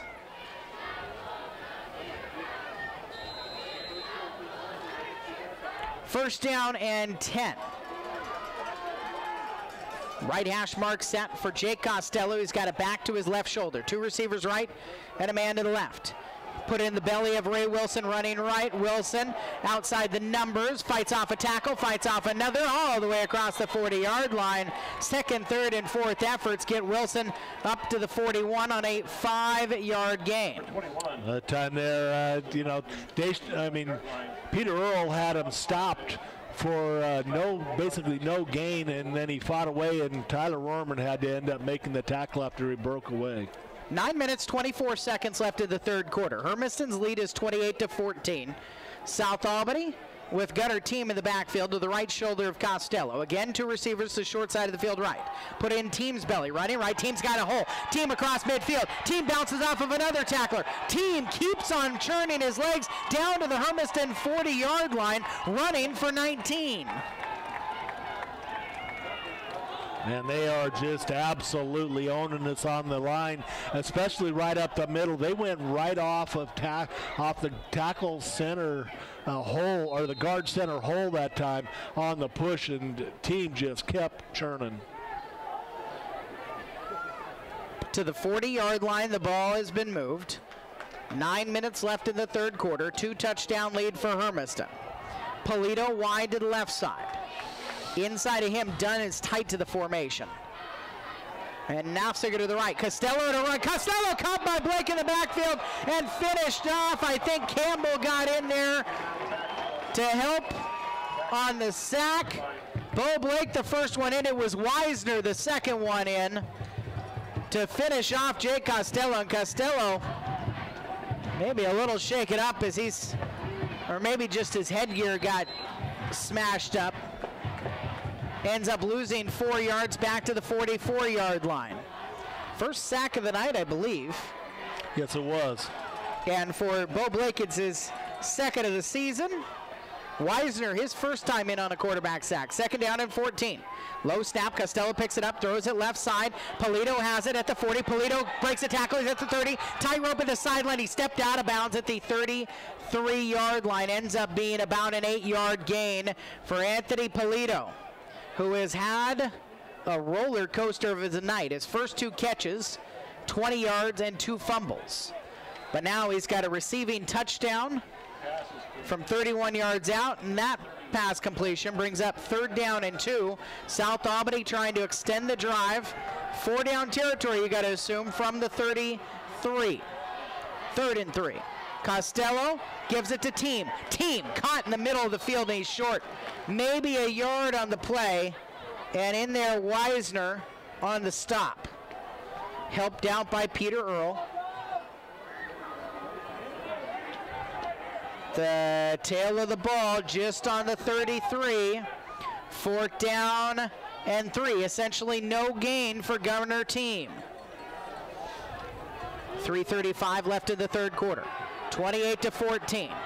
Costello and Team in the backfield again. Hermiston showing pressure right up the middle, and Hinkle jumped off sides. That's going to give South Albany the 1st down. Dead ball. Encroachment against the defense. 5-yard penalty. Encroachment against the defense.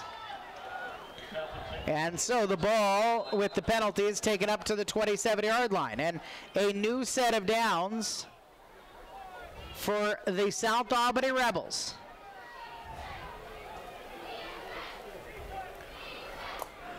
Team again in the backfield to the right of Costello. Motion, Nafziger left to right. Sweep play, handoff to Nafziger. Nafziger turns upfield after he got a good block from Team, dives his way to the 23-yard line.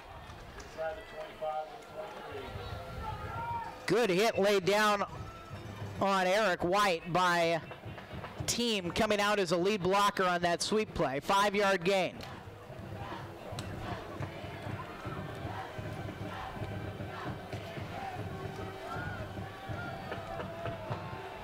It'll be a shotgun set again. Team to the right shoulder. 2 receivers right. And now Nafziger left to right. Fake it to him. Costello's going to keep running behind Team. Costello is hammered by Peter Earl right in the middle of the field. Wisner had slowed him up, and Earl came across and crushed the South Albany quarterback. Just for a yard gain or 2-yard pickup that time. That was a lot of punishment.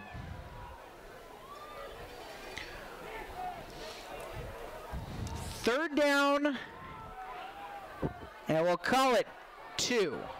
Tail of the ball across the 20. Need to get inside the 18. Hand off to Wilson up the middle. Wilson, he lost the ball. Hermiston says they've got it. There's a pile right around the 18-yard line. Bulldogs have the ball. Another fumble, and it's Peter Earl, Johnny, on the spot. Orale! That was Peter Earl's series that time of being able to go ahead and make some big hits.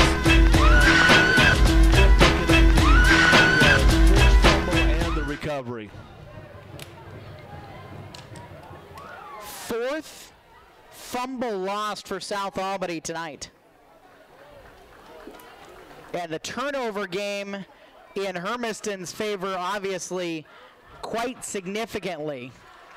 And the Bulldogs look to capitalize and add on to their 28-14 lead. 5:49 left in the 3rd quarter. Bulldog offense just had the 83-yard touchdown run by Jonathan Hinkle. Hinkle will be behind James. 3 receiver options right. McCamey is a tight end left. Pistol set, turn in hand, Hinkle running left. Hinkle dives around a tackler, jump steps to his right, and at the 25-yard line is where he stood up by a plethora of white shirts. A 5-yard gain. Flag out for a late activity after that play had concluded.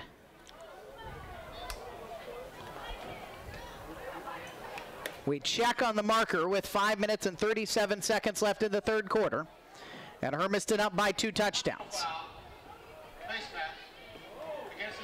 Face mask penalty against South Albany. They haven't really had many problems tonight, Sonny. No, that's just their third penalty of the night for 30 yards. I mean, being the 15-yard penalty that time. They've had a really good night. Hermiston's kind of been on the downside of it. But Hermiston can get themselves on their front foot here. After another fumble with the ball, up by 2 touchdowns, trying to add on at the 40-yard line. Motion, Gutierrez, right to left, handoff on a sweep, hit in the backfield by Kyle Miller, will hit Joey and drop him for a loss of 4 back to the 37-yard line. With this type of a defense, Eric, that is way too slow to hit the gaps. And if you're going to try and play that type of football, they're going to put us back on our heels back there.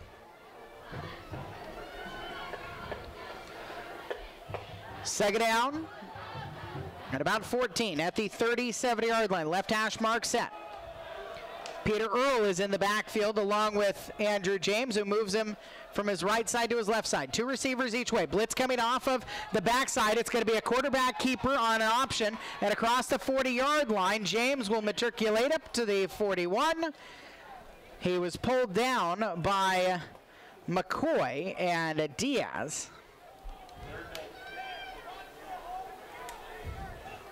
And now 3rd down and 9 for Hermiston.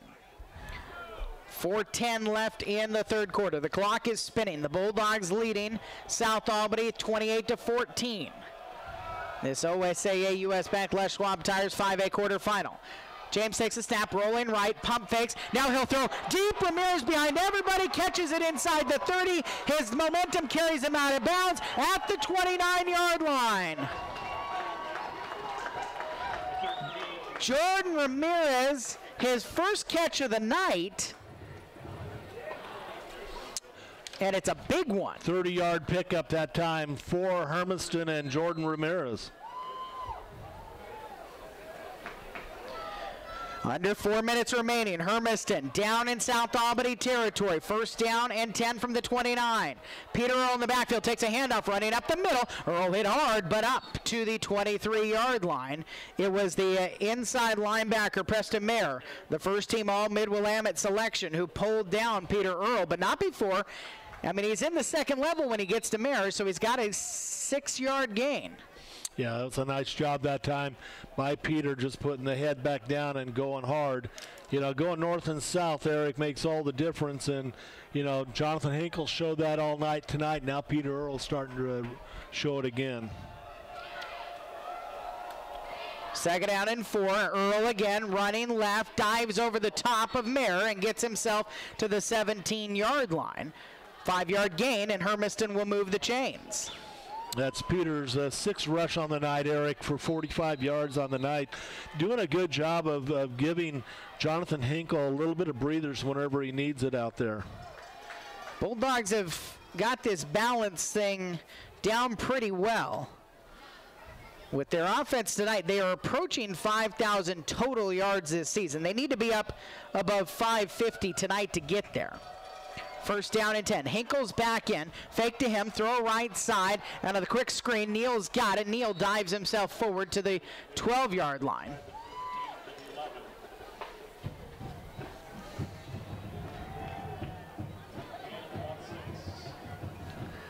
Deshaun Neal has been the focal point for this South Albany defense. 2nd down and 4 from the 12. Hinkle to the right shoulder of James. 2 receiver each way. Handoff, Hinkle running left. Hinkle edges back to his right into the end zone, but there is a flag out as Jonathan Hinkle dances into the purple end zone for the 3rd time tonight. I think this one's coming back, however. There's a flag sitting down at the 9, and 2:03 left in the third quarter. Holding against the offense. 10-yard penalty. Repeat, second down. Holding is the call.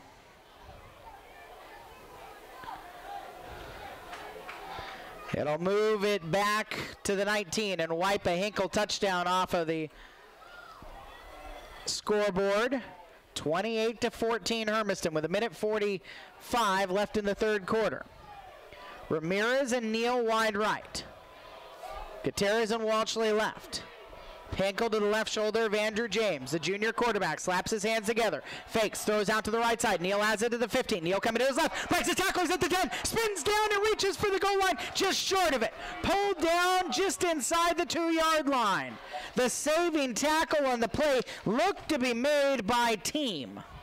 That is the quick hitting one that you need to do. You got to have that out there quick so Deshaun can go ahead and make some moves if he needs to. And he did a very good job of throwing the tackling arm away from him with his right arm and stretching out.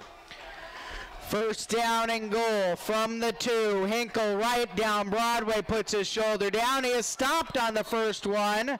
It was Christian Caspino, the 310-pound sophomore, who stood up Hinkle. They will say he got back to the line of scrimmage. Second down and goal from the 2. Final 50 seconds in the third quarter. Hermiston knocking on the door to get back in front by 3 touchdowns. They've led by as much as 21. South Albany's been as close as 21-14. Hinkle to the left shoulder, James. James looking to throw. Quickly, right side, right at the goal line. In the end zone, Hermiston has another touchdown. Joey Gutierrez with the catch. Nice. Just a little 2-yarder, but it's his 4th touchdown of the season.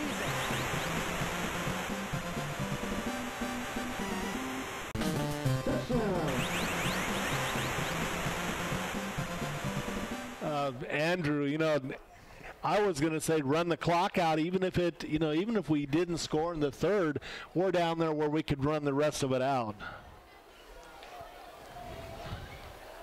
Yeah, wind doesn't really matter as far as kicking direction tonight. Deshaun Neal is 4 for 4 out of the hold of Jordan Ramirez. Snaps there.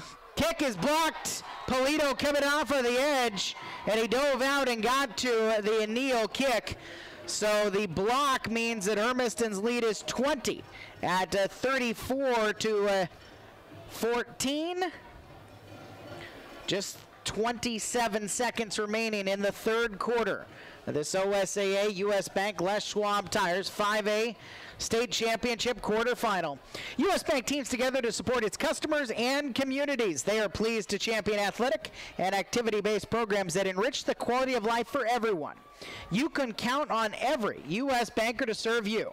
Cheer on the spirit of teamwork. U.S. Bank, proud to support the Oregon School Activities Association. U.S. Bank, equal housing lender, member FDIC.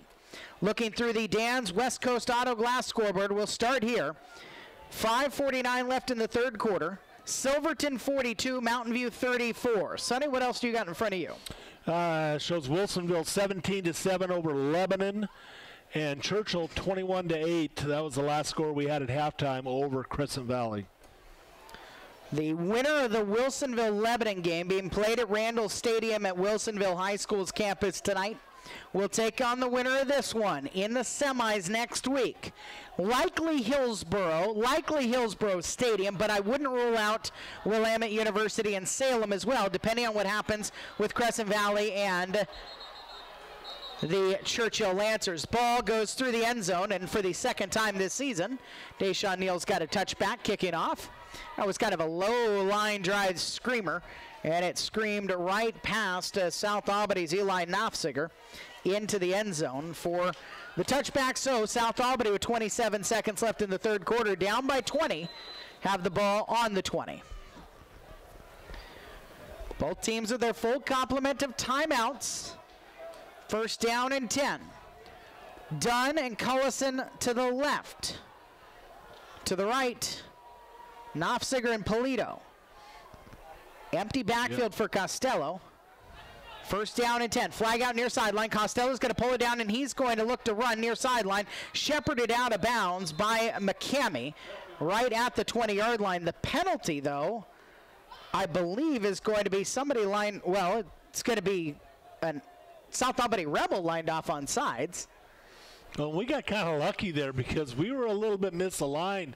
Joey Gutierrez was way inside on that and had to come on a dead run to get over into coverage, you know, on the inside backer or the inside receiver for South Albany.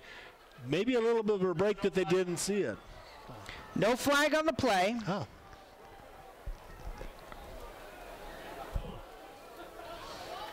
Peter Earl on the push out for a 1-yard loss on Costello there. Second down and 10 from the 20. No. They say loss of a yard, and now Hermiston's misaligned again, so they're going to call a timeout. Yeah, somebody's just not coming out on this other receiver out here, and they're getting lost. I mean, I know that, you know, you got 4 receivers. Got 4 receivers that you got to be able to cover, and if you only put 3 guys even close to where those receivers are, you're going to have at least a 10-yard gap of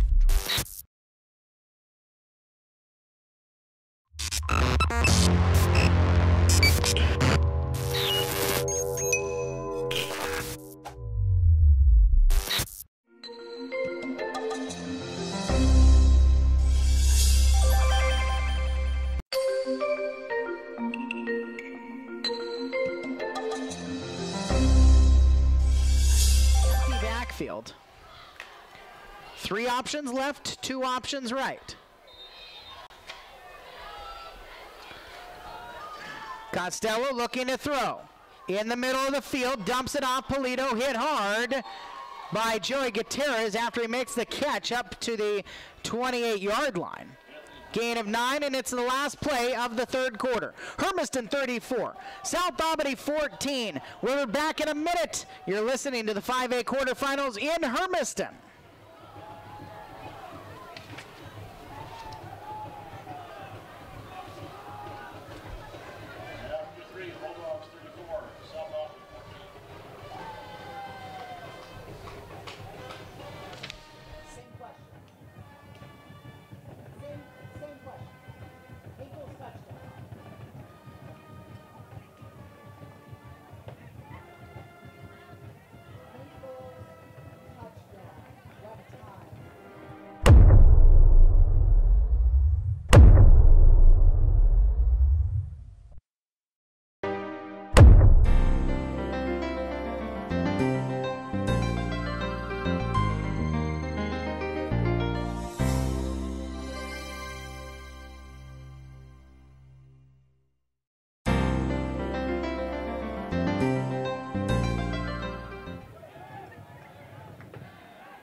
Third down, Costello to throw. Deep ball over the middle behind everybody. It is caught into Hermiston territory by Hemzacek to start the fourth quarter. South Albany has Costello hook up on a deep ball.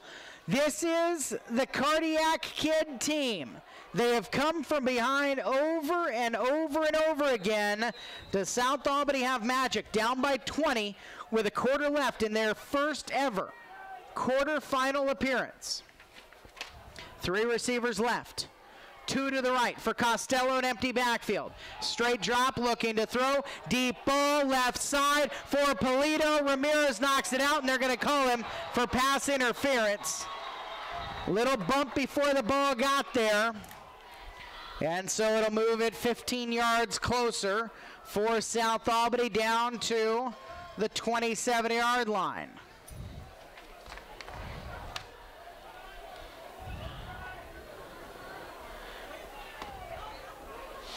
91 yards so far, Eric, in penalties against Hermiston on the night tonight. compared to 30 for South Albany. So the 15-yard penalty. Do they know where it's supposed to go? They moved the chains already. Oh, no. It should be the 27. Oh, over on the far side, they do have the right spot. They know it's at the 42.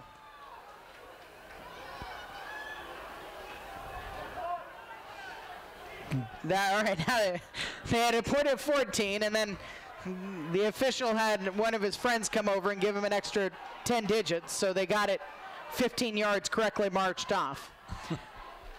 Not even 30 seconds into the fourth quarter. 34-14, Hermiston. Jake Costello trying to engineer a South Albany comeback. 3 receivers bunched to the left. Handoff to Team, running right. Team into the hole. Hit by Earl, breaks away. Flag out as Team gets himself with forward progress to the 22, gaining about 6. We'll see what the penalty is on the play. I don't know. This one comes in weird. It's a face mask is what's been the indication.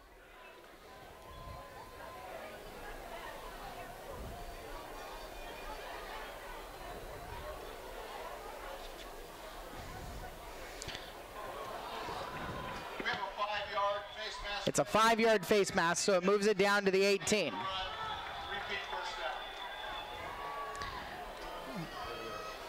They said repeat first down. No. Because it's a yard short, so first down and 1.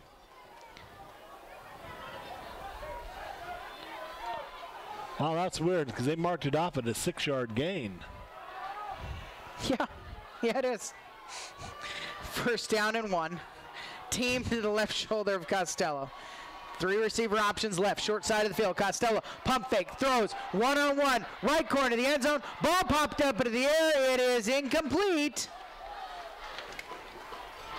Pulled in acrobatically by Nafziger, but by the time he had secured the catch, he was about 3 yards out of the back of the end zone.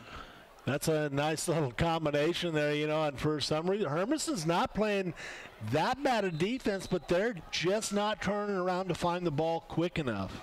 Tyler Ehrman's right there with him, step for step on his hip. If he's not there, it's a TD. Instead, it's second down and 1. Trips options right in a bunch formation. Nafziger alone to the left. Team to the left shoulder of Costello, the quarterback. Will keep it running right. Caught by Bo Blake right in the hole. I don't think he gained anything. Third down and still a yard. Ball right in the middle of the field, precariously between the hash mark 17 and the hash mark 18. On this field, turf field in Hermiston. Third down and 1. Costello and Team again. Costello gives the Team. Team goes left. Team stood up. Team second effort. Third effort pulled down by Hinkle. Depends on forward progress. I don't think they got it there, but you know they're going to go again. Right, they're going to go again. Oh, they don't even look. They didn't even pull the chains over to look. They just pointed first down. They gave, yeah, that's... Right, Scott Hammond is beside himself on the near sideline. The defense coordinator wants to know why they didn't even get a mark. First down and 10, supposedly. Drop ball by Costello, picks it back up, throws to the end zone, batted away by Ruben, and a flag comes out. That was a great defensive play. He cannot call that play. He can, and he did with 9:38 left in the fourth quarter. Hermiston's lead is 20. This pass interference will move it half the distance to the goal. Defensive pass interference. Half the distance to the previous spot. Bluebirds come out. I mean, the only thing could be if Tyler Rohrman's left hand was doing something to the body of an Nafziger, while his right hand was going up to bat the ball away. Now half the distance moves it down to just inside the 9. It's not enough for a first down. So first down and 1. Costello looking to throw. Lobs it to the left corner. It is a back shoulder pass stolen away by Tyler Roman. Yes, nice job, Tyler. No, Yabani Razone. Yabani Razone was the one who picked it off. Wow, nice job. Oh, Yabani Razone on a back corner pass, came back and took it away. I was down here Monday at practice, and they were specifically working on those types of plays where you run with your back not knowing where the ball's going, but knowing it was going to be one of those comeback routes.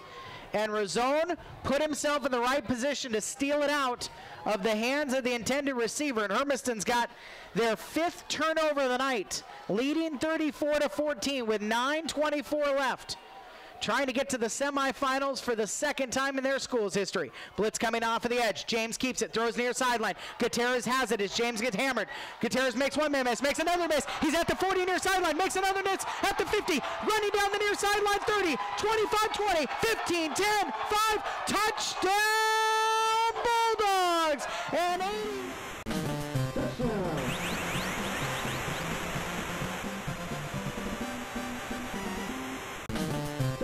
up at the 45, and the Bulldogs are in front 40-14 with the try pending. And Eric, that's the 3rd week in a row that those two have connected for long touchdown passes, and Joey Gutierrez just outrunning the defense to the end zone. He had to break 3 tackles down the Hermiston sideline to get there. Deshaun's got to get this up quick. He can't be back there like he did last time. They've been close every single play. They blocked the last point after attempt. They're all coming off of the near side. They're going to fake it. Neal has it, pitched to him from Ramirez. Neal coming to the near sideline, looking around. He can throw. Neal pump fakes. Ball's knocked out, picked up by Wilson, and so the 2-point conversion is failed dramatically.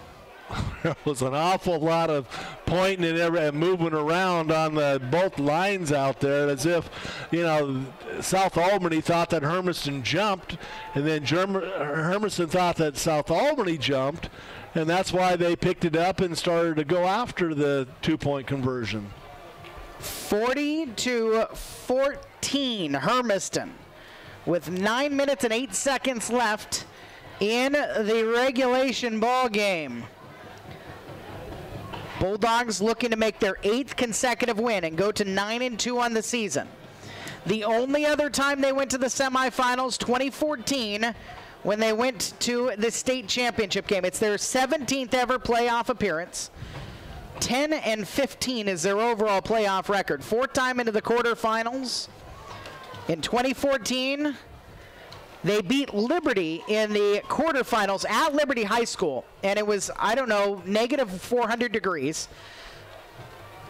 It's one of the only times I don't think we opened the windows up. Yeah. 19-14, Hermiston survived the Liberty game. I survived it here. That was the day that you told me not to make the drive through the gorge. Oh, I did that game with Billy, that's right, because it was so icy. Yeah, you told me not to make the drive. Thank you. You're welcome. Deshaun Neal to kick it away. It was Marist, by the way, in the semis, and Silverton in the final. At the 15-yard line, up to the 20, 25. This is Nafsager. Nafsager out to the right side, 30. Nafsager stood up, and forward progress is going to be right around the 30-yard line. Looks like Peter Earl on the stop that time. Yeah, it is Peter Earl on the stop that time. Did a great job of getting down there and getting in the middle of that scrum. South Albany has made some incredible comebacks this year. They're on a 3-game win streak. They're looking for their first ever semifinal appearance. The Mid-Willamette Conference champions. Does David Younger's team got a bit more magic in them? 8:58 left, trailing 40-14. Snap low, Costello picks it up, throws near sideline. Dunn has it. Dunn makes a man miss. He's at the 35-40, and he's shepherded out of bounds by Yabani Razone, who had an interception just a minute or two ago at the 39-yard line. But Joe Dunn the possession receiver. He's 5'5", 140s. As his head coach said, almost always going to be the smallest guy on the field. The junior, though, has got himself a handful of catches tonight. And Dunn will be on the near sideline in a bunch with Polito and Isaac Southwick. And one man alone to the right on 1st down and 10. Costello pump fakes. He'll throw deep ball right side. It's a battle. It is dropped on in and out of the hands of Seth Collison, who's battling upfield with Rohrman. A lot of deep balls into the one-on-one right now for South Albany. They're just finding the one-on-one matchup and trying to exploit it. You know, that's the bad thing. You've got to go for the passes now, and you got to try and go deep. And, you know, when you leave the ball up in the air that long, Hermiston just needs to find the football. When that receiver starts to slow down, they got to be able to find the ball. 2nd and 10, handoff to Team running right side. Team into the hole where Hinkle meets him, and a 5-yard gain for Gunner Team, the senior running back running right.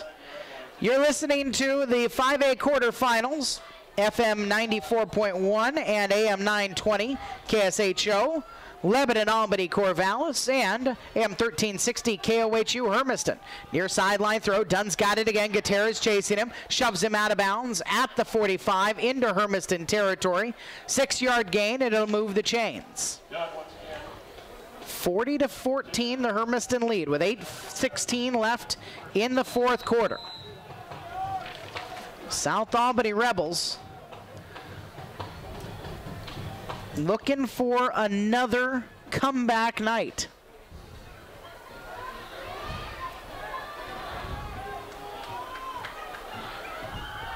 Costello to throw. He's rushed out of the pocket, going to the right side. Costello stuck on the edge and pulled down. It's another sack for Hermiston.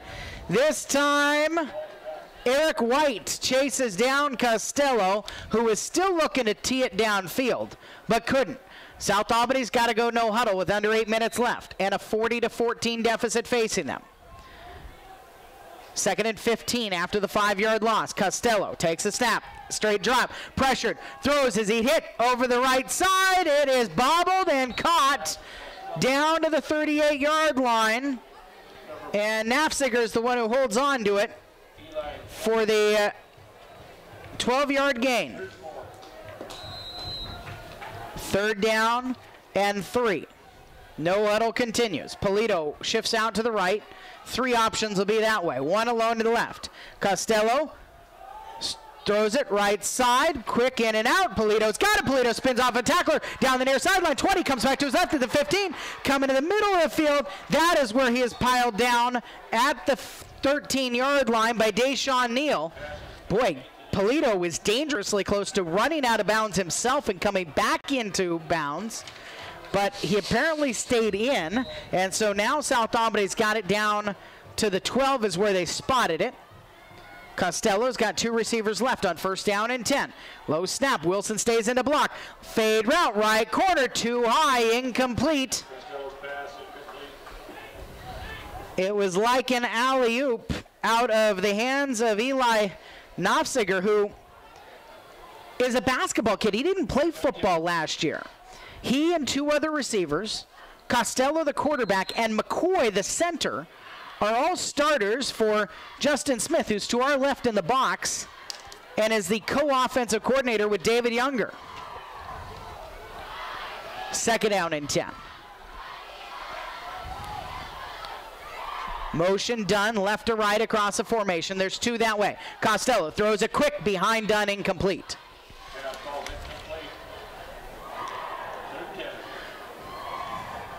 Bulldogs have some basketball kids themselves out there on the floor. Andrew James, Jordan Ramirez. There's talk that Deshaun Neal, who didn't play last year but played as a sophomore, is thinking about coming back. Casey Arstein in his 2nd year in charge of the boys program.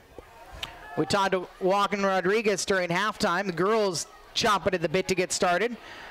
Practices start Monday for basketball teams. 3rd down and 10. Throw near sideline. Polito dropped it. He was going to get hammered anyway because Joey Gutierrez came up. Actually, yeah, Joey Gutierrez came up and was getting ready to hit it along with Razone. South Albany's going to call a timeout. 6:48 left, down 40-14 here in the fourth quarter. We'll take the 1-minute break on KOHU and KSHO.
Deep into the bag of tricks on 4th down and 10 from the 12. A handoff to Anthony Polito, running left to right, stopped, threw it back, the toss back for Jay Costello. Andrew James was defending. It was underthrown, and it's a turnover on downs.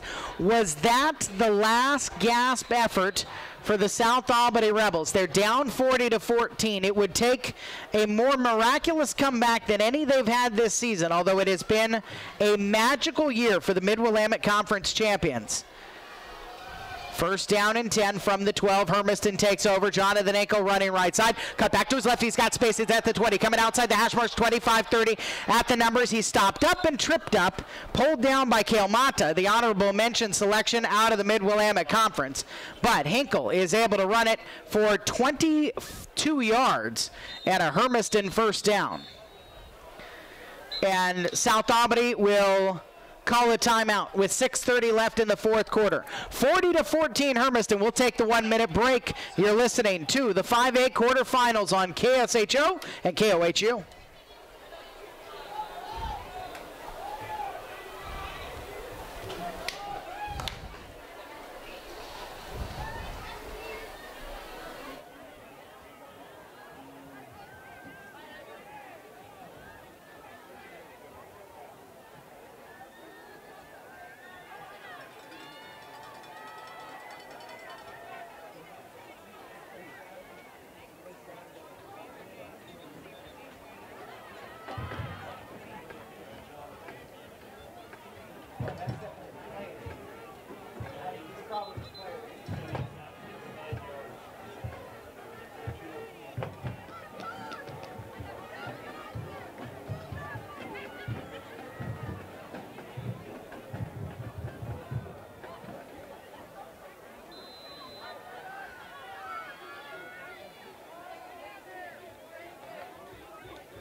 Jonathan Enkel's run out of the timeout goes for 70 yards. Anthony Polito takes him down. 2nd down and 3 for Hermiston at the 41. Ball in the middle of the park, 2 receivers each way.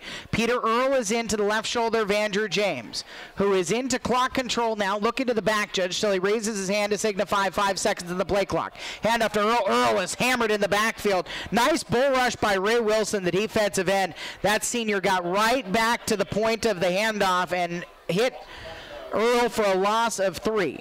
Yeah, that was a nice job that time, and you know they need to go ahead and ball control this like Andrew's doing right now. Get him in there and get it done. Up 40-14. Hermiston trying to see out the rest of this 5A quarterfinal, get themselves to the semis next week. At the 39, 3rd down and about 5. Motion James, right to left. James will take the handoff on the sweep. James will get the first down, reaching across the 45-yard line to the 46 and across Cale Mata. David Younger, the head coach, took over in 2013. He was at Harrisburg prior to that. And it was just a couple of coaches ago when Cale Mata's dad was in charge of the South Albany program back 2011 and before. First down and 10 from the 47-yard line. James again looking to the back judge, gets the hand raised for 5 seconds left. Blitz coming to the near sideline. James keeps it, running up the middle, breaks one tackle, and he reaches forward to the 50-yard line. 3-yard gain. And a second down and 7 for Hermiston. Under 4.5 minutes left in the ball game. South Albany's down to just 1 timeout. They're going to have to force a turnover. Something Hermiston hasn't been willing to do tonight. South Albany's turned the ball over 5 times. It's really the difference in the score line. 2nd and 7 from the 50. James fakes a handoff, option left, pitches it to Earl. Earl coming back to his right behind a blocker and dives up to the 45-yard line in South Albany territory. 5-yard gain, and Hermiston will face a 3rd down at about 2. I imagine they're going for it if they don't get it on 3rd down. And if they get another set of first downs, this thing is all but over.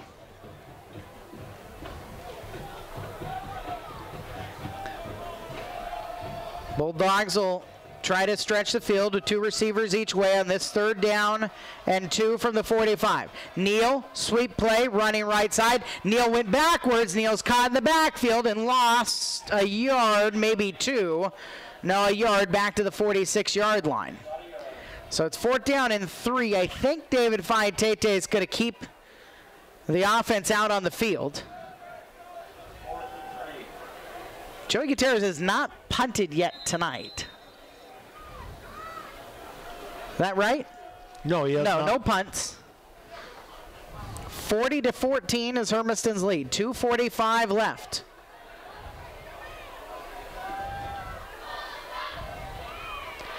Hinkle in the backfield to the left of James.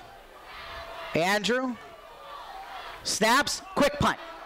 Down the middle of the field, takes a Hermiston roll inside the 25, inside the 20, inside the 15, inside the 10. It keeps on rolling, and that's just the way it's gone for Hermiston tonight. Every bounce has been theirs, and at the 2-yard line, it is touched up. South Albany, they might even put that down at the 1. Yeah, they got it at the 1. Andrew James with a perfect quick kick. And South Albany's got 99 yards in front of them. What very well could be the final drive of the season for the South Albany Rebels, the champions of the Mid-Willamette Conference, with 40-14 facing them.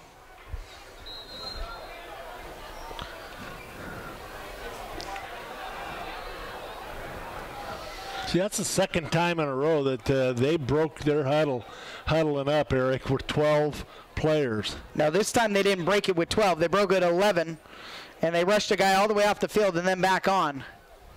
Costello in the end zone will hand off. It's team running right, team across the 5. Team still on his feet, churning his legs across the 10 and up to the 13-yard line. Just no quit in this team.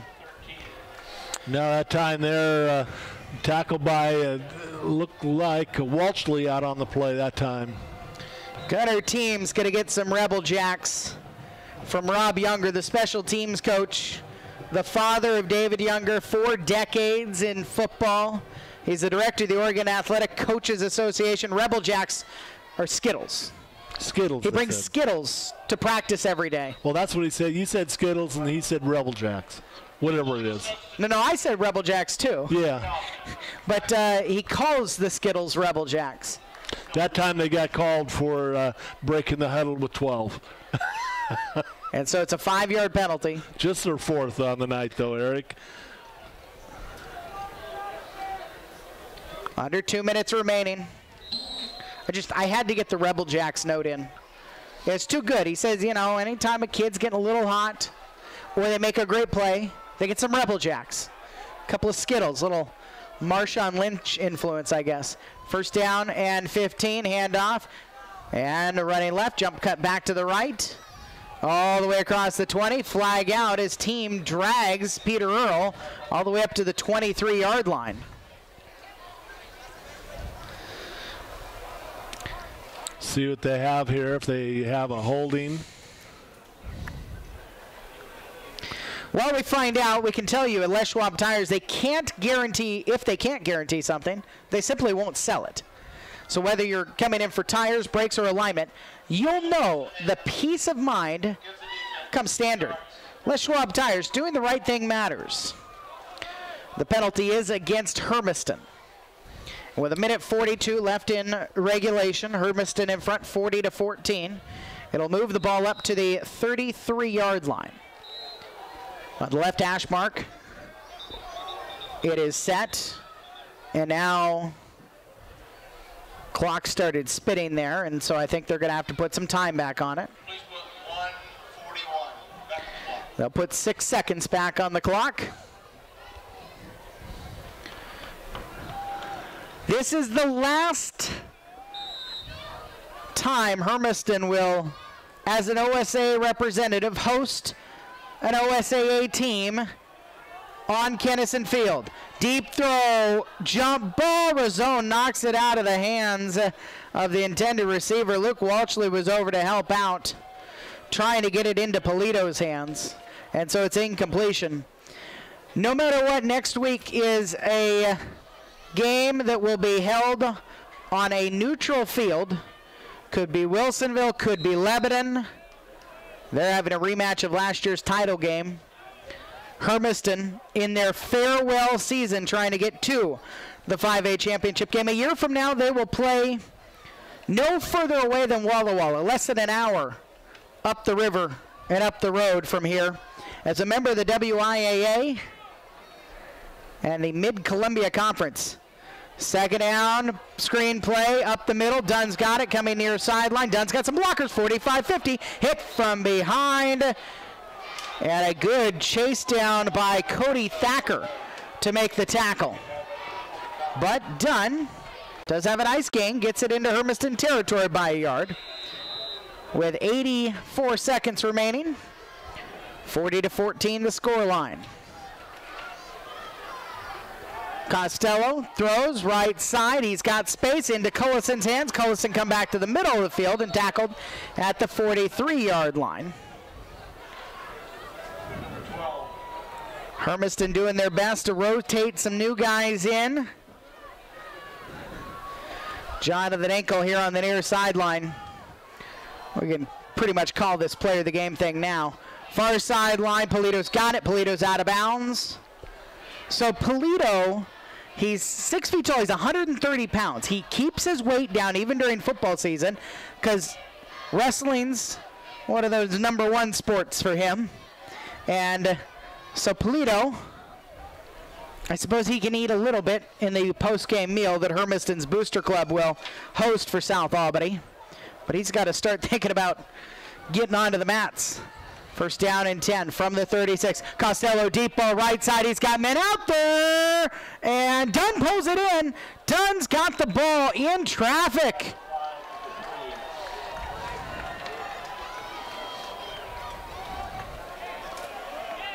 All the way down to the 2-yard line. And illegal use of hands is called. They'll decline it. 49 seconds left. South Albany trying to tack on a TD here to close out their 2017 campaign.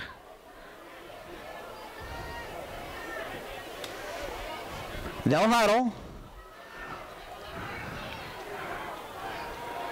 And they will put an I formation out there for the first time tonight.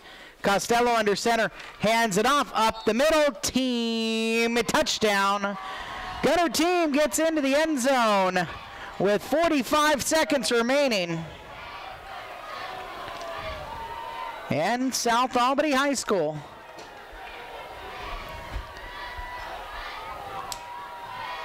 They're down by 20. So I guess you go for 2 here. Yeah. You go for 2. Actually, it doesn't matter. They'll go for 2 anyways. Back in the eye. Costello. Wilson dots the I. Behind team. Play action. Costello looking for the throwback to the near side, and it just never came. Towards the end zone. It will be caught on the back of the end zone by Colby Romville. And so Romville catches the 2-point conversion. 40-22, 45 seconds left. Let's take a 1-minute break on KOHU and KSHO.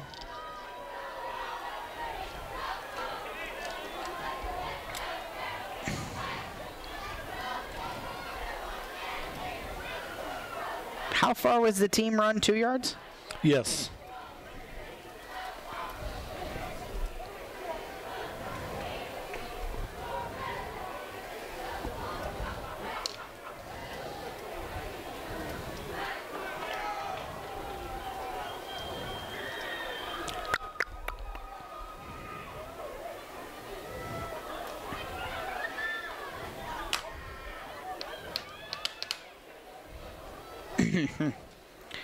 So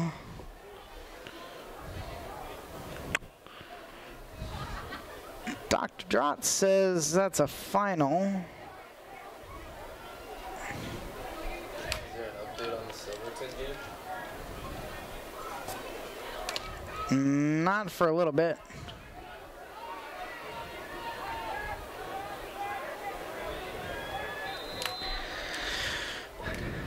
Well, the kickoff, hands team is out there. Onside kick, booted, couple of bounces, taken down by Neal, and Neal lost his footing, or he might have been able to return that for a touchdown.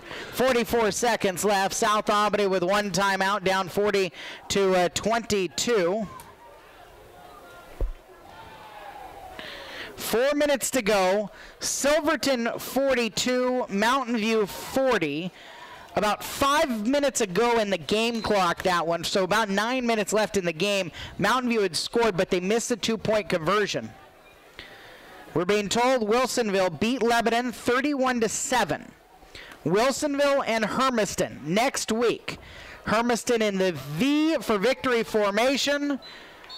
James will take a knee. South Albany will call a timeout. And make Hermiston snap it 2 more times.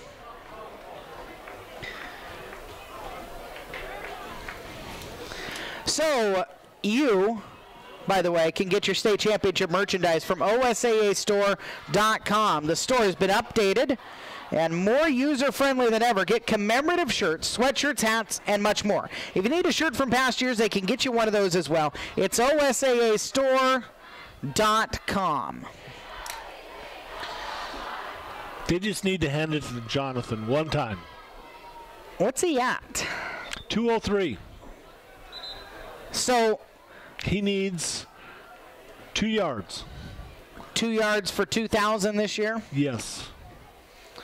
Well, let's see. Is it 2? No. I think he needs a little more than 2. He needs 9. 9 yards. Yeah. 1, but they're not going to give it to him. Nope. They're going to kneel on it. To James. He'll kneel. The clock will start.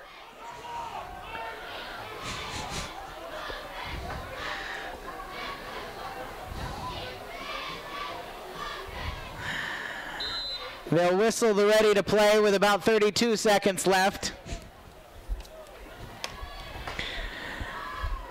The way things were going tonight in other areas of the state, there could be football games here over the next couple of weeks. Last snap is taken, last kneel, and the Hermiston Bulldogs are into the semifinals. 40-22, they beat the South Albany Rebels here tonight on Kennison Field at Bulldog Stadium in the OSAA US Bank Les Schwab Tires 5A State Championship quarterfinals.